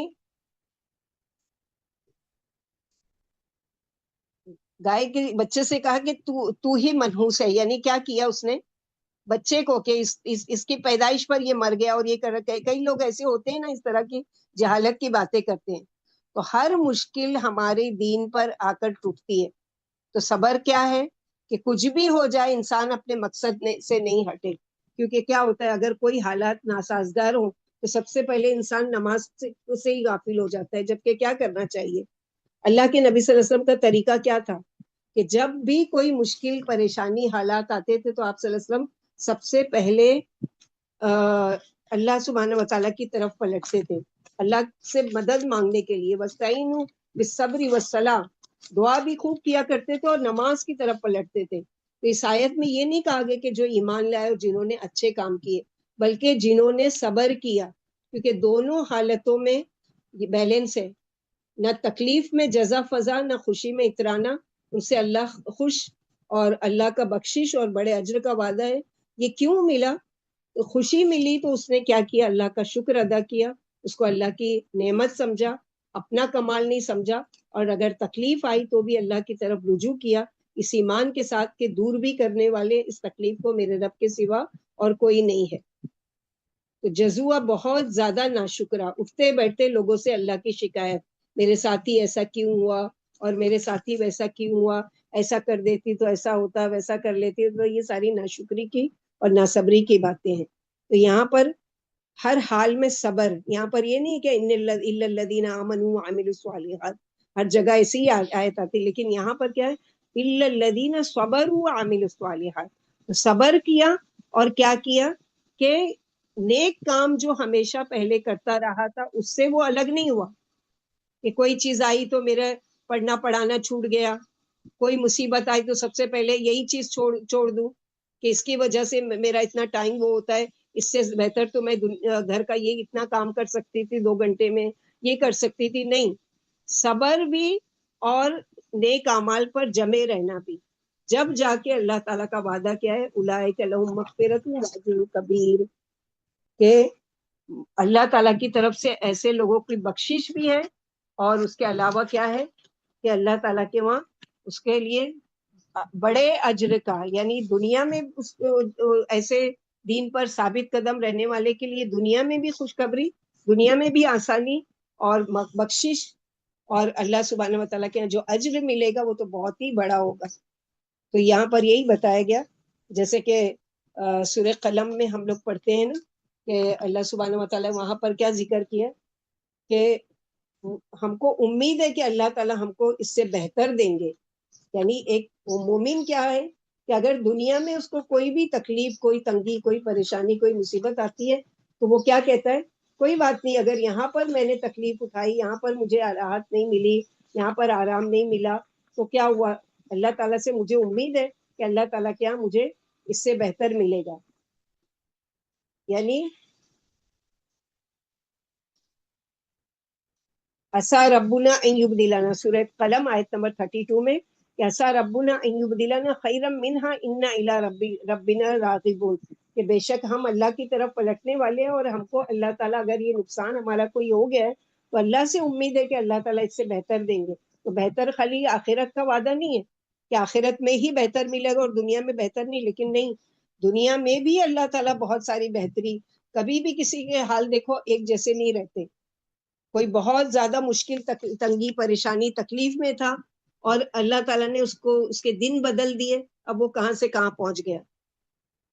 اسی طرح کچھ ایسے ہیں کہ جو اترانے والے، وہ کرنے والے، اللہ تعالیٰ نے ان کو سزا کے طور پر یا ان کی آزمائش کے طور پر ان سے وہ چیز چھین لی، اب وہ کیا ہے کہ وہ سڑک پر آ گئے۔ تو یہ کیا چیزیں ہیں کہ ان مع العسر یسرا فان مع العسر یسرا، اور سورہ آل عمران میں اللہ تعالیٰ نے فرمایا تلک الایام نداولها بین الناس، یہ دن جو ہے ہم لوگوں میں بدلتے رہتے ہیں تاکہ ہمارا بیلنس قائم رہے، اگر ہمیشہ ہی نعمت ملتا رہے تو ہم ناشکرے بن جائیں، اور اگر ہمیشہ ہی تکلیف ہو رہے تو ہم ناصبرے بن جائیں۔ تو اللہ تعالیٰ نے بیلنس رکھا ہے کہ ہر ایک کے ساتھ لگائے، تو کبھی بھی یہ نہیں سوچے کہ میرے ہی ساتھ کیوں نہیں، یہ سوچے کہ اللہ تعالیٰ نے سب کے ساتھ لگایا ہے، اور جب بھی کوئی تنگی، تکلیف، پریشانی، مصیبت آئے تو ناشکری کرنے کی بجائے یہ کہیں کہ بہت سے ایسے ہیں جو مجھ سے بھی زیادہ بہت مصیبت میں، بہت زیادہ اذیت میں ہے، کسی کا اگر ظلم سہ رہے تو اس سے زیادہ کوئی ظلم سہنے والے ہیں، کوئی فقر و فاقہ کا ہے تو اس سے زیادہ لوگ بھوکے اور بے گھر ہیں، اسی طرح کسی کو اولاد نہیں ہے تو بہت سے ایسے ہیں کہ یعنی اولاد اور پریشان کرے کہ بہت سے ایسے کہ جن کو اولاد ہی نہیں ہے. تو یہ ساری چیزیں کیا ہے انسان کو بیلنس قائم کرنے میں مدد دے گی اور روکے رکھے گی اس کو حد سے زیادہ گزرنے سے, یعنی کوئی بھی حالت میں حد سے نکلنے سے اس کو بچا کر رکھے گی. آگے اللہ کے نبی صلی اللہ علیہ وسلم سے خطاب ہے, فَلَعَلَّكَ تَارِكٌ بَعْدَ مَا يُوحَىٰ إِلَيْكَ وَضَائِقٌ بِهِ صَدْرُكَ أَن يَقُولُوا لَوْلَا أُنزِلَ عَلَيْهِ كَنزٌ أَوْ جَاءَ مَعَهُ مَلَكٌ. تو اے پیغمبر صلی اللہ علیہ وسلم کہیں ایسا نہ ہو کہ آپ ان چیزوں میں سے کسی چیز کو بیان کرنے سے چھوڑ دیں جو آپ کی طرف وحی کی جا رہی ہے, اور اس بات پر دل تنگ ہو آپ کا کہ لوگ کہیں گے کہ اس شخص پر کوئی خزانہ کیوں نہیں اتارا گیا, یا اس کے ساتھ کوئی فرشتہ کیوں نہیں آیا. تم تو محض خبردار کرنے والے ہو, آگے ہر چیز کا جواب دے اللہ ہے. آپ صلی اللہ علیہ وسلم جو کلام پیش کر رہے تھے اس کی مثال کسی کے پاس نہیں تھی, لیکن لوگوں کو آپ کی یہ خوبی نظر نہیں آ رہی تھی کہ اتنا بہترین کلام, یعنی ہم خود جو لینگویج میں ماہر تھے, یہ عربی لینگویج میں اللہ کے نبی صلی اللہ علیہ وسلم نے جو کلام ان پر پیش کیا ویسا کلام تو کوئی آج تک لایا ہی نہیں. تو وہ خوبی آپ کی نہیں نظر آ رہی ہے, لوگ بس آپ کی طرف یہ طنز کرتے ہیں اور دیکھتے ہیں کہ آپ کے پاس مال کتنا ہے, آپ کی دنیاوی حیثیت کیا ہے. اور بعض مرتبہ آپ صلی اللہ علیہ وسلم جب کوئی حق بات سنانے لگتے تھے تو کچھ چیزیں یعنی تلخ ہوتی تھی کہ جن کے بارے میں آپ کو یقین ہوتا تھا کہ اس کا ری ایکشن بہت شدید ہوگا. اس پر کہا جا رہا ہے کہ آپ صلی اللہ علیہ وسلم سوچنا بھی مت کہ مخالفت سے بچنے کے لیے اس کلام کا کچھ حصہ آپ سنانے سے چھوڑ دیں. یعنی بعض دفعہ آپ سوچتے تھے کہ اگر میں کروں, جیسے کہ سورہ احزاب میں جب آپ صلی اللہ علیہ وسلم کو حکم ملا اللہ کی طرف سے کہ آپ کے منہ بولے بیٹے کی جو بیوی ہے آپ اس سے نکاح, تو آپ نے اپنے اندر شرمندگی کے لوگ کیا کہیں گے, تو اللہ سبحانہ و تعالیٰ نے پوری سورے میں پورا اس کا ذکر کر دیا. حالانکہ ہم لوگوں کو بھی یہی حکمت اپنانا چاہیے کہ آہستہ آہستہ موقع مناسبت سے بات بتانی چاہیے, مگر عقیدے کی بات پر آپ کمپرومائز نہیں کریں گے. یعنی عقیدہ خراب ہے تو ٹھیک ہے, تم جو کر رہے ہو کرتے رہو, ساتھ ہی نماز بھی پڑھو, یعنی سب سے پہلے عقیدہ درست کرو. اگر عقیدہ تمہارا درست ہے تو نماز بھی درست ہوگی. یہاں پر اللہ کے نبی صلی اللہ علیہ وسلم کے خالی اچھی اچھی باتیں نہیں, آپ نذیر ہو, خبردار بھی کرنے والے. آگے نبی صلی اللہ علیہ وسلم کو بھی صبر کی تلقین کی جا رہی ہے, یعنی اسے پہلے نا الذین صبروا, تو آپ صلی اللہ علیہ وسلم بھی تو بشر تھے نا, آپ صلی اللہ علیہ وسلم کو بھی کہا جا رہا ہے کہ آپ کو بھی صبر کی تلقین, کیونکہ یہ جو سورہ ہود ہے اس وقت نازل ہوئی جب حالات مکہ میں بہت زیادہ تنگ ہو چکے تھے. مشرکین مکہ کی طرف سے اذیت دن بدن بڑھتی جا رہی تھی, تو آپ کو تسلی دی جا رہی تھی کہ آپ اس پر آپ کا سینہ تنگ نہیں ہو. یعنی یہ ساری چیزیں آپ کو سننا پڑے گی, اور یہ ساری چیزوں کے آپ کو بشیر اور نذیر بنا کر بھیجا. کبھی آپ خوشخبری سنانے والے ہوگے, کبھی آپ خبردار کرنے والے ہوگے, لیکن اس کے لیے آپ کا سینہ تنگ نہیں ہونا چاہیے, بلکہ یہ نہیں ہونا چاہیے کہ کچھ باتیں آپ بتائیں اور کچھ اس کو نعوذ باللہ چھپا لیں یا وہ کریں. تو آپ صلی اللہ علیہ وسلم نے تو ذرہ برابر بھی خیانت نہیں کی. مشرک اور مخالفین اسلام نبی صلی اللہ علیہ وسلم پر جو چاہتے تان و تشنیع کرتے. کبھی تو کہتے وقالوا مالی حاذا الکتاب, یعنی اگر یہ رسول ہے تو کیوں کھاتے پیتے اور کیوں بازار آتے جاتے ہیں. کبھی کہتے کیوں ان کے ساتھ کوئی فرشتہ نہیں اتارا گیا جو ان کے ساتھ رہ کر لوگوں کو جگاتا, یا انہیں خزانہ کیوں نہیں دیا گیا. کبھی کہتے کیوں ان کے پاس باغ نہیں ہے کہ اس کے پھل کھاتے ہیں. اور کبھی یہ ظالم کہتے ہیں کہ مسلمانوں تم ایک ایسے شخص کے پیچھے لگے ہو جس پر جادو کر دیا گیا ہے. اللہ نے اپنے رسول صلی اللہ علیہ وسلم کو اس آیت میں تسلی دی ہے اور فرمایا آپ ہرگز بھی غمگین نہ ہو. جیسے سورہ کہف میں پڑھتے ہیں فَلَعَلَّكَ بَاخِعٌ نَفْسَكَ عَلَىٰ آثَارِهِمْ إِن لَّمْ يُؤْمِنُوا بِهَٰذَا الْحَدِيثِ أَسَفًا. تو یہاں پر بھی یہ بتایا گیا کہ آپ ہرگز بھی غمگین نہ ہو اور اپنے فرائض میں ذرہ برابر بھی کوتاہی نہ آنے دیں, اور برابر لوگوں کے کانوں میں حق کا سور پھونکتے رہیں, اور دن رات ہر گھڑی اور ہر لمحہ انہیں حق کی دعوت دیتے رہیں. جیسے سورہ ہجر آیت نمبر 97 میں وَلَقَدْ نَعْلَمُ أَنَّكَ ضَيِّقٌ, ہمیں خوب معلوم ہے کہ ان کی باتوں سے آپ کا دل دکھتا ہے. یہاں فرمائے کہ شاید آپ ان کی باتوں سے غمگین ہو کر وحی کا بعض حصہ چھوڑ دینا چاہتے ہیں, اور ان کی باتوں سے آپ کا دل دکھ رہا ہے کہ آپ کے پاس خزانہ کیوں نہیں آیا, آپ کے ساتھ فرشتہ کیوں نہیں نازل کیا گیا جو آپ کے ساتھ لوگوں کو جگاتا رہتا. یہ تمام فضول باتیں, آپ تو صرف ایک چوکنا کر دینے والے, آپ ان کی فضول باتوں کی طرف دھیان بھی نہ دیں. کہیں آپ پریشان ہو کر تبلیغ کا کام نہ چھوڑ دیں اور غمگین ہو کر بیٹھ نہ جائیں.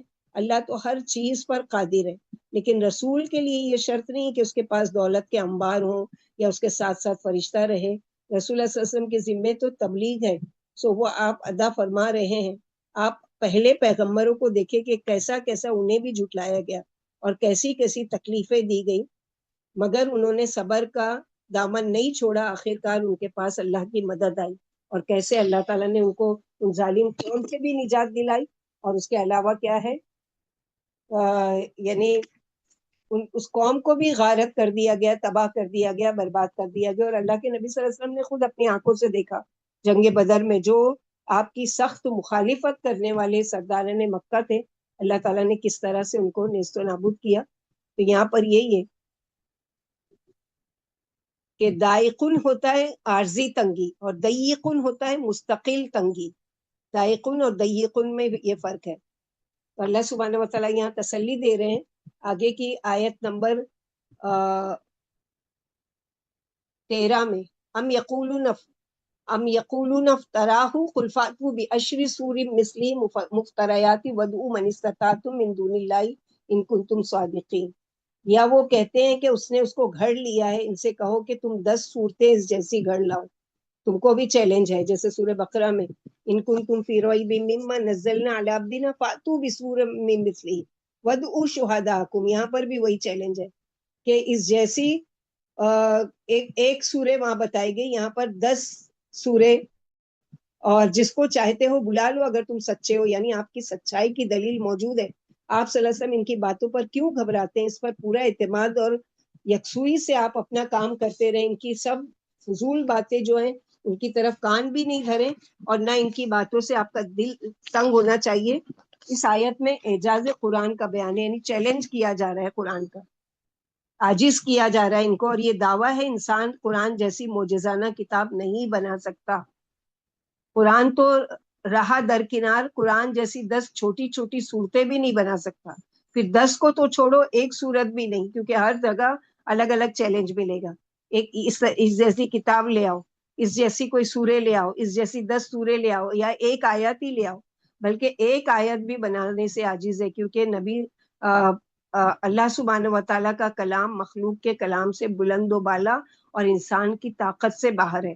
بھلا خالق کا کلام مخلوق کے کلام سے کیسے مشابہ ہو سکتا ہے، جبکہ خالق کی کوئی صفت مخلوق کی صفت سے ملتی جلتی نہیں ہے. جیسے اللہ کی ذات بے مثال ہے، اسی طرح اللہ کی صفتیں بھی بے مثال ہے اور یکتا ہے. ناممکن ہے کہ کسی کا کلام اس کے کلام کے مشابہ ہو. اللہ ہی سچے معبود اور پاک و برتر ہیں. لیکن یہ لوگ اللہ سبحانہ و تعالیٰ تو اکیلے قرآن اتار رہے تھے اپنے نبی صلی اللہ علیہ وسلم پر وقتاً جو بھی ضرورت ہوتی تھی اس کے مطابق. لیکن ان کو کیا چیلنج کیا گیا کہ لے آؤ اور اپنے جیسے فمستطاعوا، جس کی تم استطاعت رکھتے ہو ان کو، ودعوا من استطعتم، بلا لو اپنے مددگاروں کو یا جو بھی تمہاری اس معاملے میں مدد کرے. لیکن آج تک یہ چیلنج موجود ہے، کسی نے بھی اس کو قبول نہیں کیا اور نہ کوئی اس جیسا کلام لانے پر عاجز ہے. فَإِن لَّمْ يَسْتَجِيبُوا لَكُمْ فَاعْلَمُوا أَنَّمَا أُنزِلَ بِعِلْمِ اللَّهِ وَأَن لَّا إِلَٰهَ إِلَّا هُوَ فَهَلْ أَنتُم مُّسْلِمُونَ. پھر اگر وہ تمہاری بات نہ مانے، یعنی ایمان لانے کو تیار نہ ہو، تو جان لو بے شک یہ اتارا گیا ہے اللہ کے علم کے ساتھ، اور یہ کہ نہیں کوئی الہ مگر وہی. تو کیا تم سر تسلیم خم کرتے ہو؟ تم مسلمان ہوتے ہو؟ یعنی قرآن کا چیلنج اگر قبول نہیں کرتے تو اس کا مطلب یہ ہے کہ یہ جھوٹے ہیں. ان کی پرواہ نہ کرو، تمہیں خود یقین ہونا چاہیے کہ یہ سب اللہ کا علم کے ساتھ نازل ہوا ہے، اور اللہ سبحانہ و تعالیٰ کے علم میں ہے جو بھی یہ گھڑ رہے ہیں یا جو بھی آپ کو پریشان کر رہے ہیں وہ ساری چیزیں. تو یہاں پر اللہ سبحانہ و تعالیٰ اسی کا ذکر کرے، فرمایا جب تم سے یہ نہیں ہو سکتا، نہ اب تک ہو سکا اور نہ قیامت تک ہو سکے گا، تو یقین کر لو کہ یہ اللہ کا کلام ہے. تمہیں اس کو اللہ کا کلام ماننا پڑے گا، کیونکہ تم اس جیسی ایک چھوٹی سی آیت بھی لانے سے عاجز ہو. قرآن اللہ ہی نے آسمان سے اتارا ہے، اس میں اللہ کا علم ہے، اسی کے احکام ہے، اور وہ باتیں ہیں جن سے اس نے تم کو روکا ہے. لہٰذا اس پر ایمان لاؤ اور اس پختہ عقیدے کو مان لو کہ اللہ کے سوا کوئی بھی حقدار عبادت نہیں. لہٰذا آؤ ہم سب اللہ کے فرما بردار بندے بن کر اس کے دین کی نشر و اشاعت کریں اور اس کی روحانی نعمت کو عام کرے. یعنی اللہ کے نبی صلی اللہ علیہ وسلم پر یہ ذمہ داری تھی کہ اس قرآن کو لے کر دوسروں تک جانا ہے, دوسروں تک اس کلام کو پہنچانا ہے, ان تک اس پیغام کو لے کر جانا ہے. تو اب یہ ذمہ داری امت محمدیہ پر آ گئی ہے, ہم سب پر آ گئی ہے کہ ہم قرآن کا حصہ جو بھی ہے, جو بھی ہم نے علم حاصل کیا, جو علم حاصل کر رہے ہیں, وہ اس کو اپنے تک محدود نہیں رکھے بلکہ کیا ہے دوسروں تک پہنچانے والے بنے. من کان یرید الحیات الدنیا وزینتها نوفی الیہم اعمالہم فیہا وہم فیہا لا یبخسون.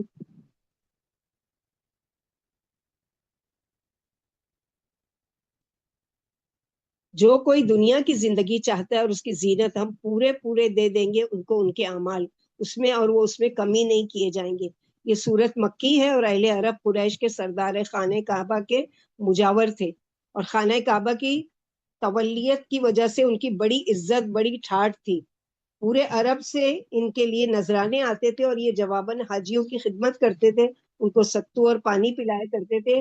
یہ اپنے آپ کو بڑی چیز سمجھتے تھے کہ اگر ہم غلط ہوتے تو اللہ تعالیٰ ہم کو اتنی عزت, اتنا آنر کیوں دیتے, اور ہم کو حاجیوں کا خدمت کا موقع کیوں دیتے. کیونکہ جگہ جگہ سے قافلے ان کے شہر مکہ میں آتے تھے اور حج کرتے اور عمرہ کرتے, تو اس کی وجہ سے ان کی ایک خاص شان و شوکت تھی. یعنی اپنے کہ یہ سارے لوگ ہمارے طرف آتے ہیں, ہمارے شہروں میں آتے ہیں اور کعبے کا طواف کرتے ہیں. تو یہ دین کے نام پر صرف دنیا داری چمکانا چاہتے تھے. ان کو صرف وہی دین پسند تھا جس میں ان کا فائدہ ہو. اب ان کا فائدہ ہوتا تھا, لوگ دور دور سے آتے تھے حج کرنے کے لیے, عمرہ کرنے کے لیے, بزنس ان کا بڑھتا تھا اور یہ ساری چیزیں, اور اس کے بدلے میں ان کو کچھ خرچ نہیں کرنا پڑتا تھا, کچھ دینا نہیں پڑتا تھا. تو یہاں وہی فرمایا جا رہا ہے کہ ان کے اس مانگنے پر ہم ان کو پورا بدلہ دنیا میں ہی دے دیں گے, لیکن آخرت میں ان کے لیے کچھ بھی نہیں ہے. کیونکہ ان لوگوں کے لیے کیا ہے کہ محض دنیا کے چاہنے والوں کے لیے آخرت میں کوئی حصہ نہیں ہے. جیسے سورہ بقرہ میں پڑھ چکے کہ اگر جو کہتا ہے ربنا آتینا فی الدنیا وما لہ فی الآخرۃ من خلاق, اگر دنیا جو چاہتا ہے اس کو دنیا میں تو سب کچھ مل جائے گا, لیکن آخرت میں اس کا کوئی بھی حصہ نہیں ہوگا. تو ابن عباس رضی اللہ عنہ فرماتے ریاکاروں کو دنیا میں ہی ان کی نیکیوں کا بدلہ مل جاتا ہے, ان کے عملوں میں ذرا برابر بھی کمی نہیں کی جاتی. جو شخص نماز یا روزہ یا تہجد ریاکارانہ ادا کرتا ہے اسے اس کا صلہ دنیا میں ہی مل جاتا ہے اور آخرت میں خالی ہاتھ رہتا ہے.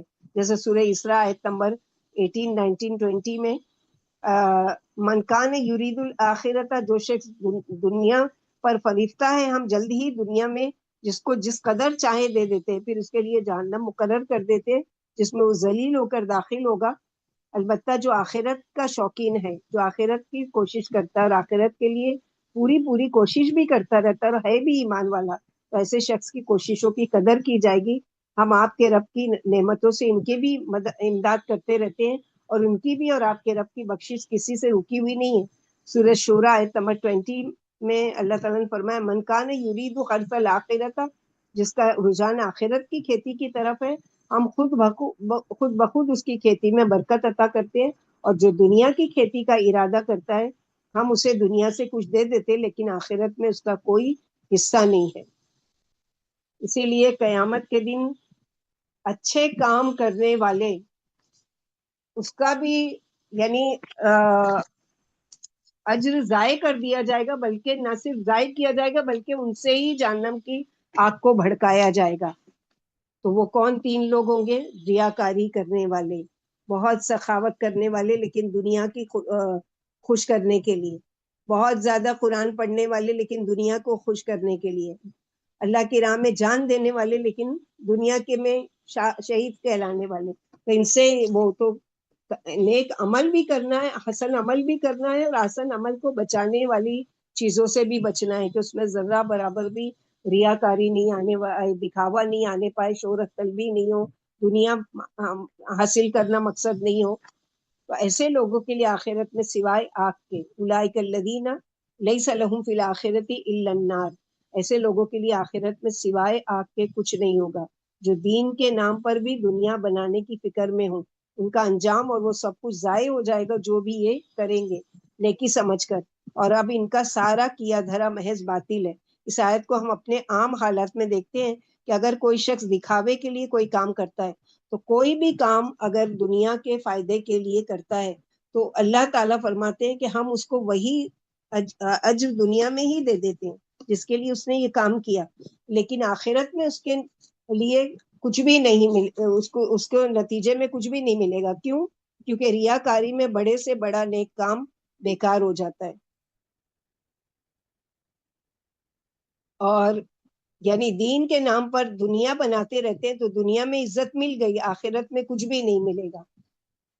کیونکہ جیسے کہ بعض لوگوں کا یہ خیال ہوتا ہے اس طرح کا کہ ہم یعنی یہ بھی کر لیں اور وہ بھی کر لیں، ہم کو یہ بھی فائدہ ہو جائے اور وہ فائدہ ہو جائے، تو دنیا کا تو تھوڑا بہت فائدہ مل جائے گا، جیسے کہ ایک کام جس کی وجہ سے دنیا میں ان کو اجر مل گیا، آخرت میں نہیں، وہ ریاکاری کا اور دوسرے کے شرک کا۔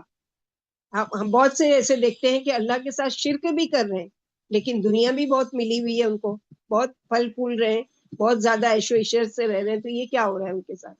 یہ ان کو دنیا میں ہی بھی ان کا بدلہ دے دیا جا رہا ہے۔ اگر وہ تھوڑا بہت جو چیریٹی کرتے ہیں اس کی وجہ سے ان کے مال میں برکت اور وہ ساری چیزیں، لیکن آخرت میں ان کا کچھ حصہ نہیں۔ کیوں؟ کیونکہ ان کے پاس نیک اعمال تھے لیکن ایمان نہیں تھا، دوسرے یہ کہ ایمان تھا لیکن ریاکاری کرتے تھے۔ تو یہ دونوں ہی چیزیں حبیطت اعمالهم فی الدنیا والآخرہ، کہ ضائع ہو جانے والے عمل میں سے۔ اللہ سبحانہ وتعالیٰ یہاں پر یہ بتا رہے ہیں، پھر آگے فرمائے افمن کان علی بینۃ من ربہ ویتلوہ شاہد منہ ومن قبلہ کتاب موسیٰ اماما ورحمہ،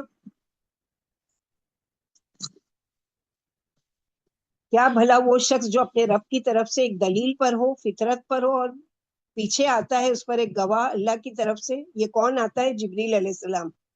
ومن قبلہ، اور اس سے پہلے یعنی اس قرآن سے پہلے موسیٰ علیہ السلام کی کتاب بھی آ چکی ہے جو رہنما ہے اور رحمت ہے، اور آج بھی دنیا میں کسی نہ کسی شکل میں موجود ہے۔ اولئک یؤمنون بہ، یہی لوگ ہیں اس پر ایمان لائیں گے، اور گروہوں میں سے جو اس کا انکار کرے گا تو آگ اس کا ٹھکانہ ہوگی۔ بس آپ صلی اللہ علیہ وسلم اس کی طرف سے کسی شک میں نہ پڑے، بے شک یہ حق ہے تیرے رب کی طرف سے ہے، اور لیکن اکثر لوگ مانتے نہیں۔ جیسے کہ حدیث میں آتا ہے کہ ہر بچہ دین فطرت پر پیدا ہوتا ہے، پھر اس کے ماں باپ اس کو مجوسی، نصارہ یا یہودی بناتے ہیں۔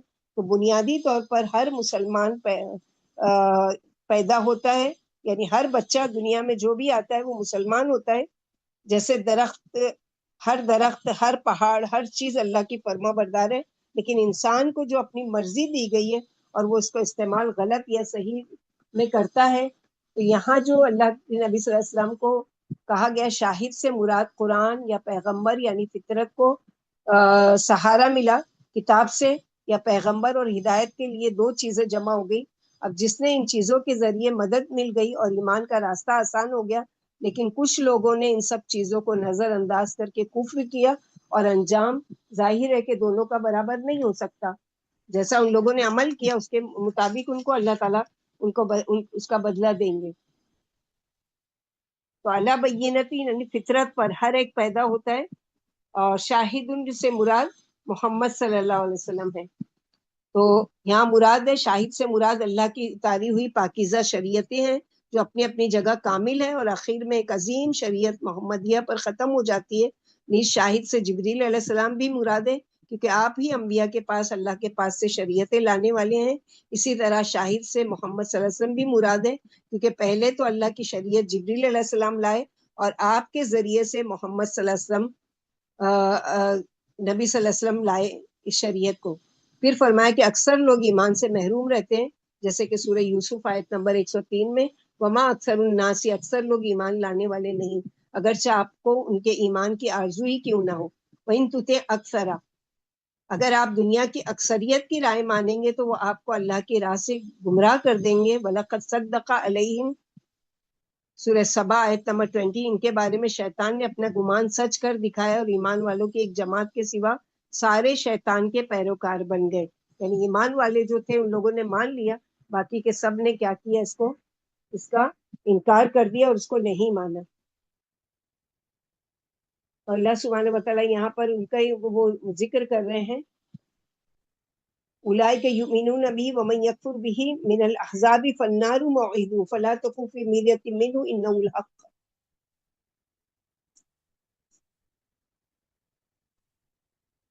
یعنی اللہ سبحانہ و تعالیٰ یہاں پر اس کا ذکر کر رہے ہیں کہ یہ اللہ سبحانہ و تعالیٰ کی طرف سے، لیکن اس کے باوجود بھی اگر نہ مانے تو کیا ہے کہ ومن ازلم ممن افترى على الله كذبا اولئك يعرضون على ربهم ويقول الاشهاد هؤلاء الذين كذبوا على ربهم الا لعنة الله على الظالمين. اور کون بڑا ظالم ہوگا اس سے بڑھ کر جو اللہ پر کوئی جھوٹ گھڑے، اللہ کی پیش کی ہوئی حقیقت کو جھٹلائے یا اللہ کے ساتھ کسی اور کو شریک ٹھہرائے. یہی لوگ ہیں اپنے رب کے سامنے پیش کیے جائیں گے، جھوٹ گھڑنے والے، شرک کرنے والے، اور گواہ کہیں گے فرشتے، انبیاء اور انسان کے اپنے جسم کے اعضاء. یعنی کون کون سی چیزیں گواہی دے گی؟ فرشتے جنہوں نے اعمال نامہ لکھا ہوگا، انبیاء جو ان کے لیڈر تھے، اور انسان خود. اور اگر انسان جھٹلائے گا اپنے خلاف کوئی بات دیکھ کر تو اس کے جسم کے اعضاء گواہی دیں گے. یہ سب کہیں گے کہ یہ ہیں وہ لوگ جنہوں نے اپنے رب کو نہیں مانا تھا، جھوٹ بولا تھا. خبردار، اللہ کی لعنت ہے ظالموں پر، شرک کرنے والوں پر، جو اللہ کے سوا اوروں کو بھی الہ بنائیں اور اس بات کو اللہ کی طرف سے منسوب کریں کہ اللہ ہی نے ایسا کرنے کو کہا ہے. مثلا جیسے لوگوں کا کہنا ہے کہ اللہ نے بیٹیاں بنا لیا. یہ گواہ کن پر پیش ہوں گے؟ یہاں پر جیسے بتایا گیا کہ اللہ پر بہتان باندھنے والوں کا عبرت ناک انجام اور میدان محشر میں تمام اگلے پچھلے لوگوں کے سامنے ان کی ذلت کا بیان ہے. کسی نے ابن عمر سے پوچھا کہ آپ نے نبی صلی اللہ علیہ وسلم سے سرگوشی کے بارے میں کیا سنا ہے؟ فرمایا میں نے آپ سے سنا ہے کہ قیامت کے دن اللہ مومن کو اپنے پاس بلا کر اپنا بازو اس پر رکھ کر اسے لوگوں سے چھپا لیں گے اور اس سے اس کے گناہوں کا اعتراف کرائیں گے. فرمائیں گے فلاں فلاں گناہ تجھے یاد ہے اور تو فلاں فلاں گناہ پہچانتا ہے؟ بندہ اقرار کرتا جائے گا اور دل ہی دل میں سمجھ رہا ہوگا کہ اب نجات مشکل ہے. اللہ تعالیٰ فرمائیں گے کہ میں نے دنیا میں تیرے سارے گناہ لوگوں سے چھپا لیے تھے اور میں آج بھی تجھے معاف کیے دیتا ہوں. پھر اسے اس کی نیکیوں کا اعمال نامہ دے دیا جائے گا. البتہ کافروں اور منافقوں کے بارے میں تمام گواہ کہہ دیں گے کہ انہوں نے اللہ پر جھوٹ باندھا تھا. یاد رکھو آج ان ظالموں پر اللہ کی لعنت اور اللہ کی پھٹکار ہے. اور اسی طرح الذین یصدون عن سبیل اللہ ویبغونها عوجا وهم بالآخرۃ هم کافرون. اور وہ لوگ کون ہیں یہ ظالم جو لوگوں کو اللہ کے راستے سے روکتے ہیں؟ یہاں پر جو پچھلی آیت اس میں کیا ہے، اس سے کیا پتہ چلتا ہے کہ ایک طرف مسلمان کو اس کے نیک اعمال کی وجہ سے اللہ گناہ معاف کر دیتے ہیں، اگر اللہ ایک گناہ کا بھی حساب لینے لگے تو کیا جواب دیں گے؟ اسی لیے ہمیشہ دعا کیا کرنا چاہیے کہ اللہم حاسبنا حسابا یسیرا. یہی وہ حساب یسیرا ہے کہ پوچھ رہا ہے کہ یہ کیا تھا، وہ کیا، اور انسان اقرار کرتا جا رہا ہے کیونکہ وہاں تو انکار کی گنجائش نہیں. لیکن کفر منافق یعنی جیسے ہم لوگوں نے دیکھا کہ اس کا نامہ عمل کیا ہے کہ خاموشی سے اس کو یاد دلائیں گے کہ تو نے فلاں فلاں گناہ کیا تھا. تو اللہ سبحانہ و تعالیٰ فرمائے کہ میں نے تیرے دنیا میں بھی گناہ معاف کر دیے تھے اور آج بھی تجھے معاف کر کیا جاتا ہے اور اس کے نیکیوں کا اعمال نامہ اس کو دے دیا جائے گا. لیکن کافروں اور منافقوں کے ساتھ یہ نہیں ہوگا، بلکہ تمام گواہ کہہ دیں گے کہ انہوں نے اللہ پر جھوٹ باندھا تھا. اور حقیقی ظالم کون ہے؟ حقیقی ظالم کون ہے؟ جو الذین یصدون عن سبیل اللہ ویبغونها عوجا وهم بالآخرۃ هم کافرون. اور کون ہے یہ ظالم جو لوگوں کو اللہ کے راستے سے روکتے ہیں؟ ایسی سوچ کو عام کر دینا کہ لوگ اپنے رب سے دور ہو جائیں، ایسا ماحول پیدا کر دینا کہ لوگ اپنے رب سے بے نیاز ہو جائیں. اور ان کی ساری کوشش کیا ہوتی ہے کہ دین اسلام میں کوئی نہ کوئی نقص نکالا جائے. آج اسلام کو نہ ماننے والے یہی کچھ کر رہے ہیں کہ ایک طرف لوگوں کو اسلام سے ڈرایا جا رہا ہے، دوسری طرف اسلام کے خلاف پروپیگنڈا کیا جاتا ہے کہ یہ دہشت گردی کا دین ہے اور اس میں فلاں فلاں خرابیاں ہیں. آئے دن کوئی نہ کوئی الزام تراشیاں اللہ کے راستے سے روکتے ہیں، اس دین میں ٹیڑھ ڈھونڈتے ہیں اور وہ آخرت کے انکاری ہیں. تو اللہ سبحانہ و تعالیٰ نے ان کے ہی وہ تو یہ جو ملی ہے ان کو، یہ کیا ہے، ان کے لیے ڈھیل دی گئی. تمام لوگ اللہ کے قبضے قدرت میں ہیں، اللہ ہی اور اللہ ہی کائنات کے عالم پورے اختیار رکھتے ہیں. اللہ ان ظالموں سے دنیا ہی میں انتقام پر قادر ہے. اگر وہ چاہے تو دنیا ہی میں انہیں اپنے اندوناک عذاب سے تباہ کر دے، مگر اللہ نے اپنے فضل سے انہیں قدر مہلت دے رکھی ہے.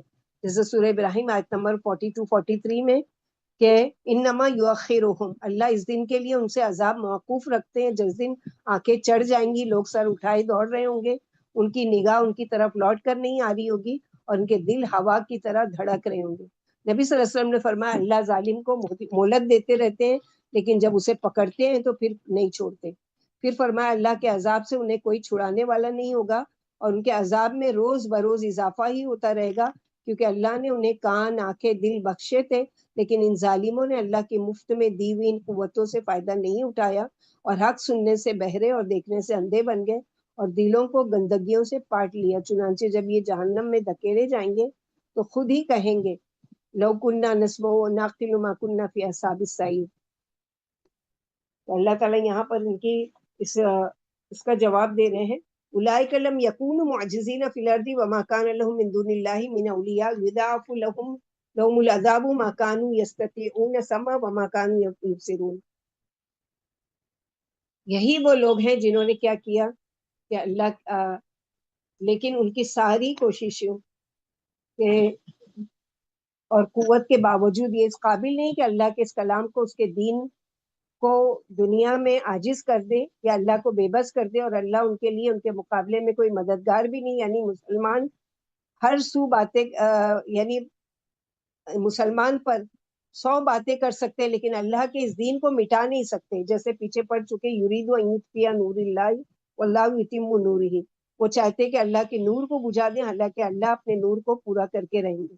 یضاعف لهم العذاب، ان کے لیے دوگنا عذاب ہوگا، اس لیے کہ جو حقیقت کو پہچان جائے اور پھر اس کا انکار کرے وہ زیادہ بڑے مجرم ہیں۔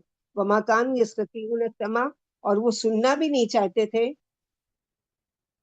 اور نہ وہ دیکھتے تھے، تو دوہرا عذاب ان کو کیوں کہ نہ حق سنتے تھے اور نہ دیکھتے تھے، اسی لیے جہنم میں جانے والے کہیں گے جیسے ہم لوگوں نے پڑھا کہ لو کننا نسمع اور نعقل ما کننا فی اصحاب السعیر۔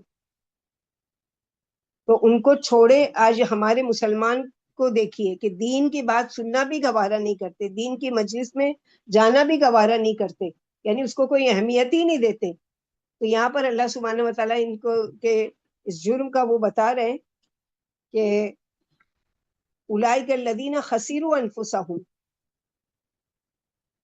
وضل عنهم ما كانوا یفترون، یہی وہ لوگ ہیں جنہوں نے خسارے میں ڈالا اپنے آپ کو، اور گم ہو گیا ان سے جو انہوں نے گھڑ رکھے تھے، سارے نظریات ختم ہو جائیں گے جو انہوں نے گھڑ رکھا تھا۔ قیامت کے دن تو سب کچھ سامنے آ جائے گا، اور اللہ سبحانہ و تعالیٰ وہاں پر کھول کھول کر ان کے سارے اعمال بتا دیں گے، کیونکہ انہوں نے اپنے آپ کو زبردست نقصان پہنچایا اور ہمیشہ کی دہکتی ہوئی آگ کے حقدار بن گئے۔ جہنم کا ایسا عذاب ہے جس میں ایک سیکنڈ کے لیے بھی تخفیف ناممکن ہے۔ آگ کے ہولناک شعلے کم تو کیا ہوں گے، لمحہ بلمحہ تیز سے تیز تر ہی ہوتے جائیں گے، اور ان کے دنیاوی گھڑے ہوئے معبود آج ان کے کچھ بھی کام نہیں آئیں گے، دیوی دیوتا سب غائب ہو جائیں گے، دکھائی بھی نہیں دیں گے، اور حمایت تو حمایت نقصان پہنچانے کے در پہ بھی ہوں گے، ان کے جانی دشمن بن جائیں گے اور شرک سے صاف انکار کر دیں گے، جیسے سورہ احقاف آیت نمبر 6 میں اللہ تعالیٰ نے فرمایا وَإِذَا حُشِرَ النَّاسَ، اور جب لوگوں کو میدان محشر میں جمع کیا جائے گا تو یہ معبود ان کے دشمن بن جائیں گے اور اپنی عبادت کا یہ خود ہی انکار کر دیں گے۔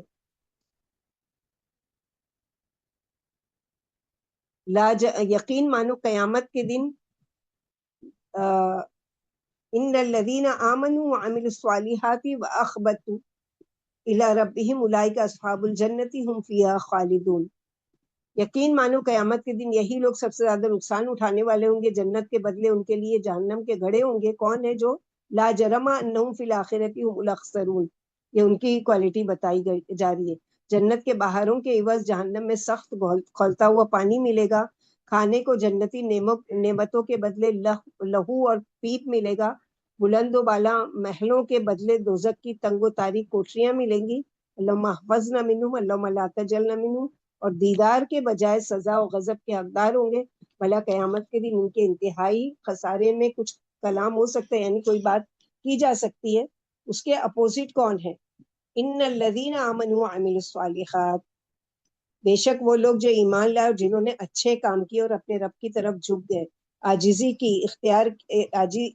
اختیار کی، یعنی اپنے رب کی بات سن کر اس کے ماننے میں ان کو کچھ بھی مشکل پیش نہیں ہے، جو سنا اس کو کہا کہ آمنا و صدقتنا، اخبتو الی ربہم، اور اللہ کے لیے اپنی ہستی کو مٹا دینا، کہ دین اسلام کی خدمت کے لیے اپنے آپ کو گلا ڈالا، اپنی مرضی کو کچھ نہیں سمجھا، اور کامیابی کا راز اسی میں ہے، اور یہی وہ شخص کر سکتا ہے جو اپنے کام میں سنجیدہ ہو، ان کے لیے جنت ہے، وہ اس میں ہمیشہ رہنے والے ہیں۔ اللہ سبحانہ وتعالیٰ یہاں پر ان خوش قسمت لوگوں کی وہ باتیں بتا رہے جن کے دلوں سے ایمان اور رضا سے تسلیم و رضا کے نشان جھلکتے ہیں، ان کی باتیں بھی اللہ کی رضا کی نشانیاں ہیں، اور ان کے کارنامے بھی رب کی خوشنودی کی جھلکیاں، یہ حکم عدلی سے بچتے ہیں اور نافرمانی سے کتراتے ہیں، اسی وجہ سے جنت کے وارث ہوں گے، اور جہاں اونچے اونچے محل اور قطاروں میں قرینے سے سجے ہوئے تخت، میووں سے لدی پھندی اور جھکی ہوئی شاخیں، بلند و بالا فرش، انتہائی حسین و جمیل اور پاکیزہ بیویاں، طرح طرح کے لذیذ و خوشبودار پھل، من بھاتے نفیس و پاکیزہ قسم کے کھانے اور لذیذ مشروب ہوں گے، پھر پیارے محبوب کا دیدار یعنی اللہ سبحانہ وتعالیٰ کا دیدار، اور سونے پر سہاگا، یہ خوش نصیب جنت میں ہمیشہ ہمیشہ رہیں گے، نہ انہیں موت کا ڈر ہوگا، نہ بڑھاپے کا، نہ بیماری کا، نہ کوئی دکھ اٹھائیں گے، نہ سوئیں گے، نہ غفلت و بے خودی طاری ہوگی، یہ ناپاکیوں اور گھناؤنی چیزوں سے بھی پاک ہوں گے، نہ تھوک ہوگا نہ ریٹ، بلکہ ان کا پسینہ مشک کو شرمائے گا۔ مثل الفریقین کالأعمی والأصم والبصیر والسمیع هل یستویان مثلا افلا تذکرون، مثال دو گروہوں، کون سے دو گروہ؟ ایک وہ جو کفر کریں اور دوسرے ایمان والے، ان کی مثال ایسی ہے کہ ایک گروہ کافروں کا جو اندھا ہے بہرا ہے، اور دوسرا دیکھنے والا اور سننے والا ہے۔ اندھے بہرے جو دیکھتے سنتے ہیں اور عمل میں کچھ نہیں لاتے، دوسرا جو کان لگائے ہوتے ہیں، جو نگاہیں کھول کر ہر چیز کو توجہ سے سن کر خود ہی عمل کرتے ہیں۔ کیا ان دونوں کی مثال ایک جیسی ہو سکتی ہے؟ کیا تم نصیحت نہیں پکڑتے کہ ان کا انجام ایک جیسا تو نہیں؟ ہم کہاں ہیں؟ کیا ہم بھی یہاں پر بیٹھ کر غور سے سنتے ہیں؟ کیا یہ سمجھتے ہیں کہ یہ آیت پڑھی گئی ہے میرے لیے، مجھے اس کے مطابق اپنے آپ کو بدلنا ہے؟ تو یہ چیز ہم کو غور کرنا ہے کہ ہماری کیٹیگری دو فریقوں میں سے کس میں سے ہے۔ کیا ہم سن کر بھی انسنی کرتے ہیں، یا دیکھ کر بھی اپنی آنکھوں کو بند کر لیتے ہیں، یا واقعی جو اللہ تعالیٰ نے دیکھنے کو کہا ہے اس کو غور و تدبر سے دیکھتے ہیں، اس میں اللہ تعالیٰ کی کائنات کی چیزوں کا مشاہدہ کرتے ہیں، اس پر ہمارے زبان سے نکلتا ہے اللہ کا شکر یا سبحان اللہ۔ تو مذکورہ والا دونوں گروہوں کی مثال دے کر وضاحت فرمائی گئی ہے کہ بدبختوں اور نیک بختوں کی مثال اندھے بہرے اور دیکھنے والے اور سننے والے کی سی ہے۔ وہ کافر یہ مومن، وہ نڈر یہ رب سے ڈرنے والا، وہ حق سے نابینا اور یہ بینا، وہ بہرے اور یہ سننے والے۔ کافر چونکہ دنیا میں حق دیکھنے سے اندھے تھے، اس لیے آخرت میں بھی اندھے ہی اٹھیں گے، نہ انہیں دنیا میں خیر کی راہ ملی اور نہ آخرت میں ملے گی۔ دلیلوں کے سننے سے بہرے ہیں، لہٰذا سن ہی نہیں سکتے، جیسے کہ سورہ انفال آیت نمبر 23 میں پڑھ چکے۔ وَلَوْ عَلِمَ اللَّهُ، اگر اللہ ان میں کوئی بھلائی دیکھتے تو انہیں ضرور سنا دیتے۔ البتہ مومن ہوشیار، سمجھدار، حق کو پرکھنے والا اور بھلائی برائی میں تمیز کرنے والا ہوتا ہے، لہٰذا وہ بھلائی اختیار کرتا ہے اور برائی سے بچتا رہتا ہے، غور سے دلائل کو سنتا ہے اور دلیل و شبہ میں تمیز کرتا ہے۔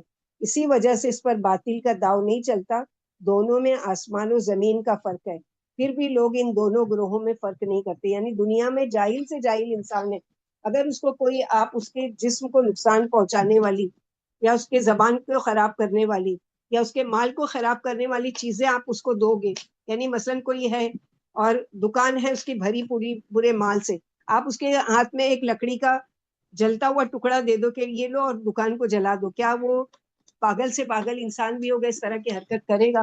نہیں کرے گا۔ کیوں؟ کہ اس کو پتا ہے کہ یہ نقصان ہے میرا، یہ جلا دے گا، یہ ختم کر دے گا میرے سارے مال کو۔ تو دین کے معاملے میں کیوں نہیں ہم وہ چیز سمجھتے کہ کوئی ہم کو جو چیز بھی غلط پکڑا دے ہم اس کو فالو کرنے لگتے ہیں، اور یہ نہیں سمجھتے کہ اس میں میرا دین کا کتنا بڑا نقصان ہوگا اور اللہ تعالیٰ کی ناراضگی کا کتنا مول لوں گی، اور اس کے بدلے میں قیامت کے دن اللہ تعالیٰ ہمارے ساتھ کیا معاملہ کریں گے۔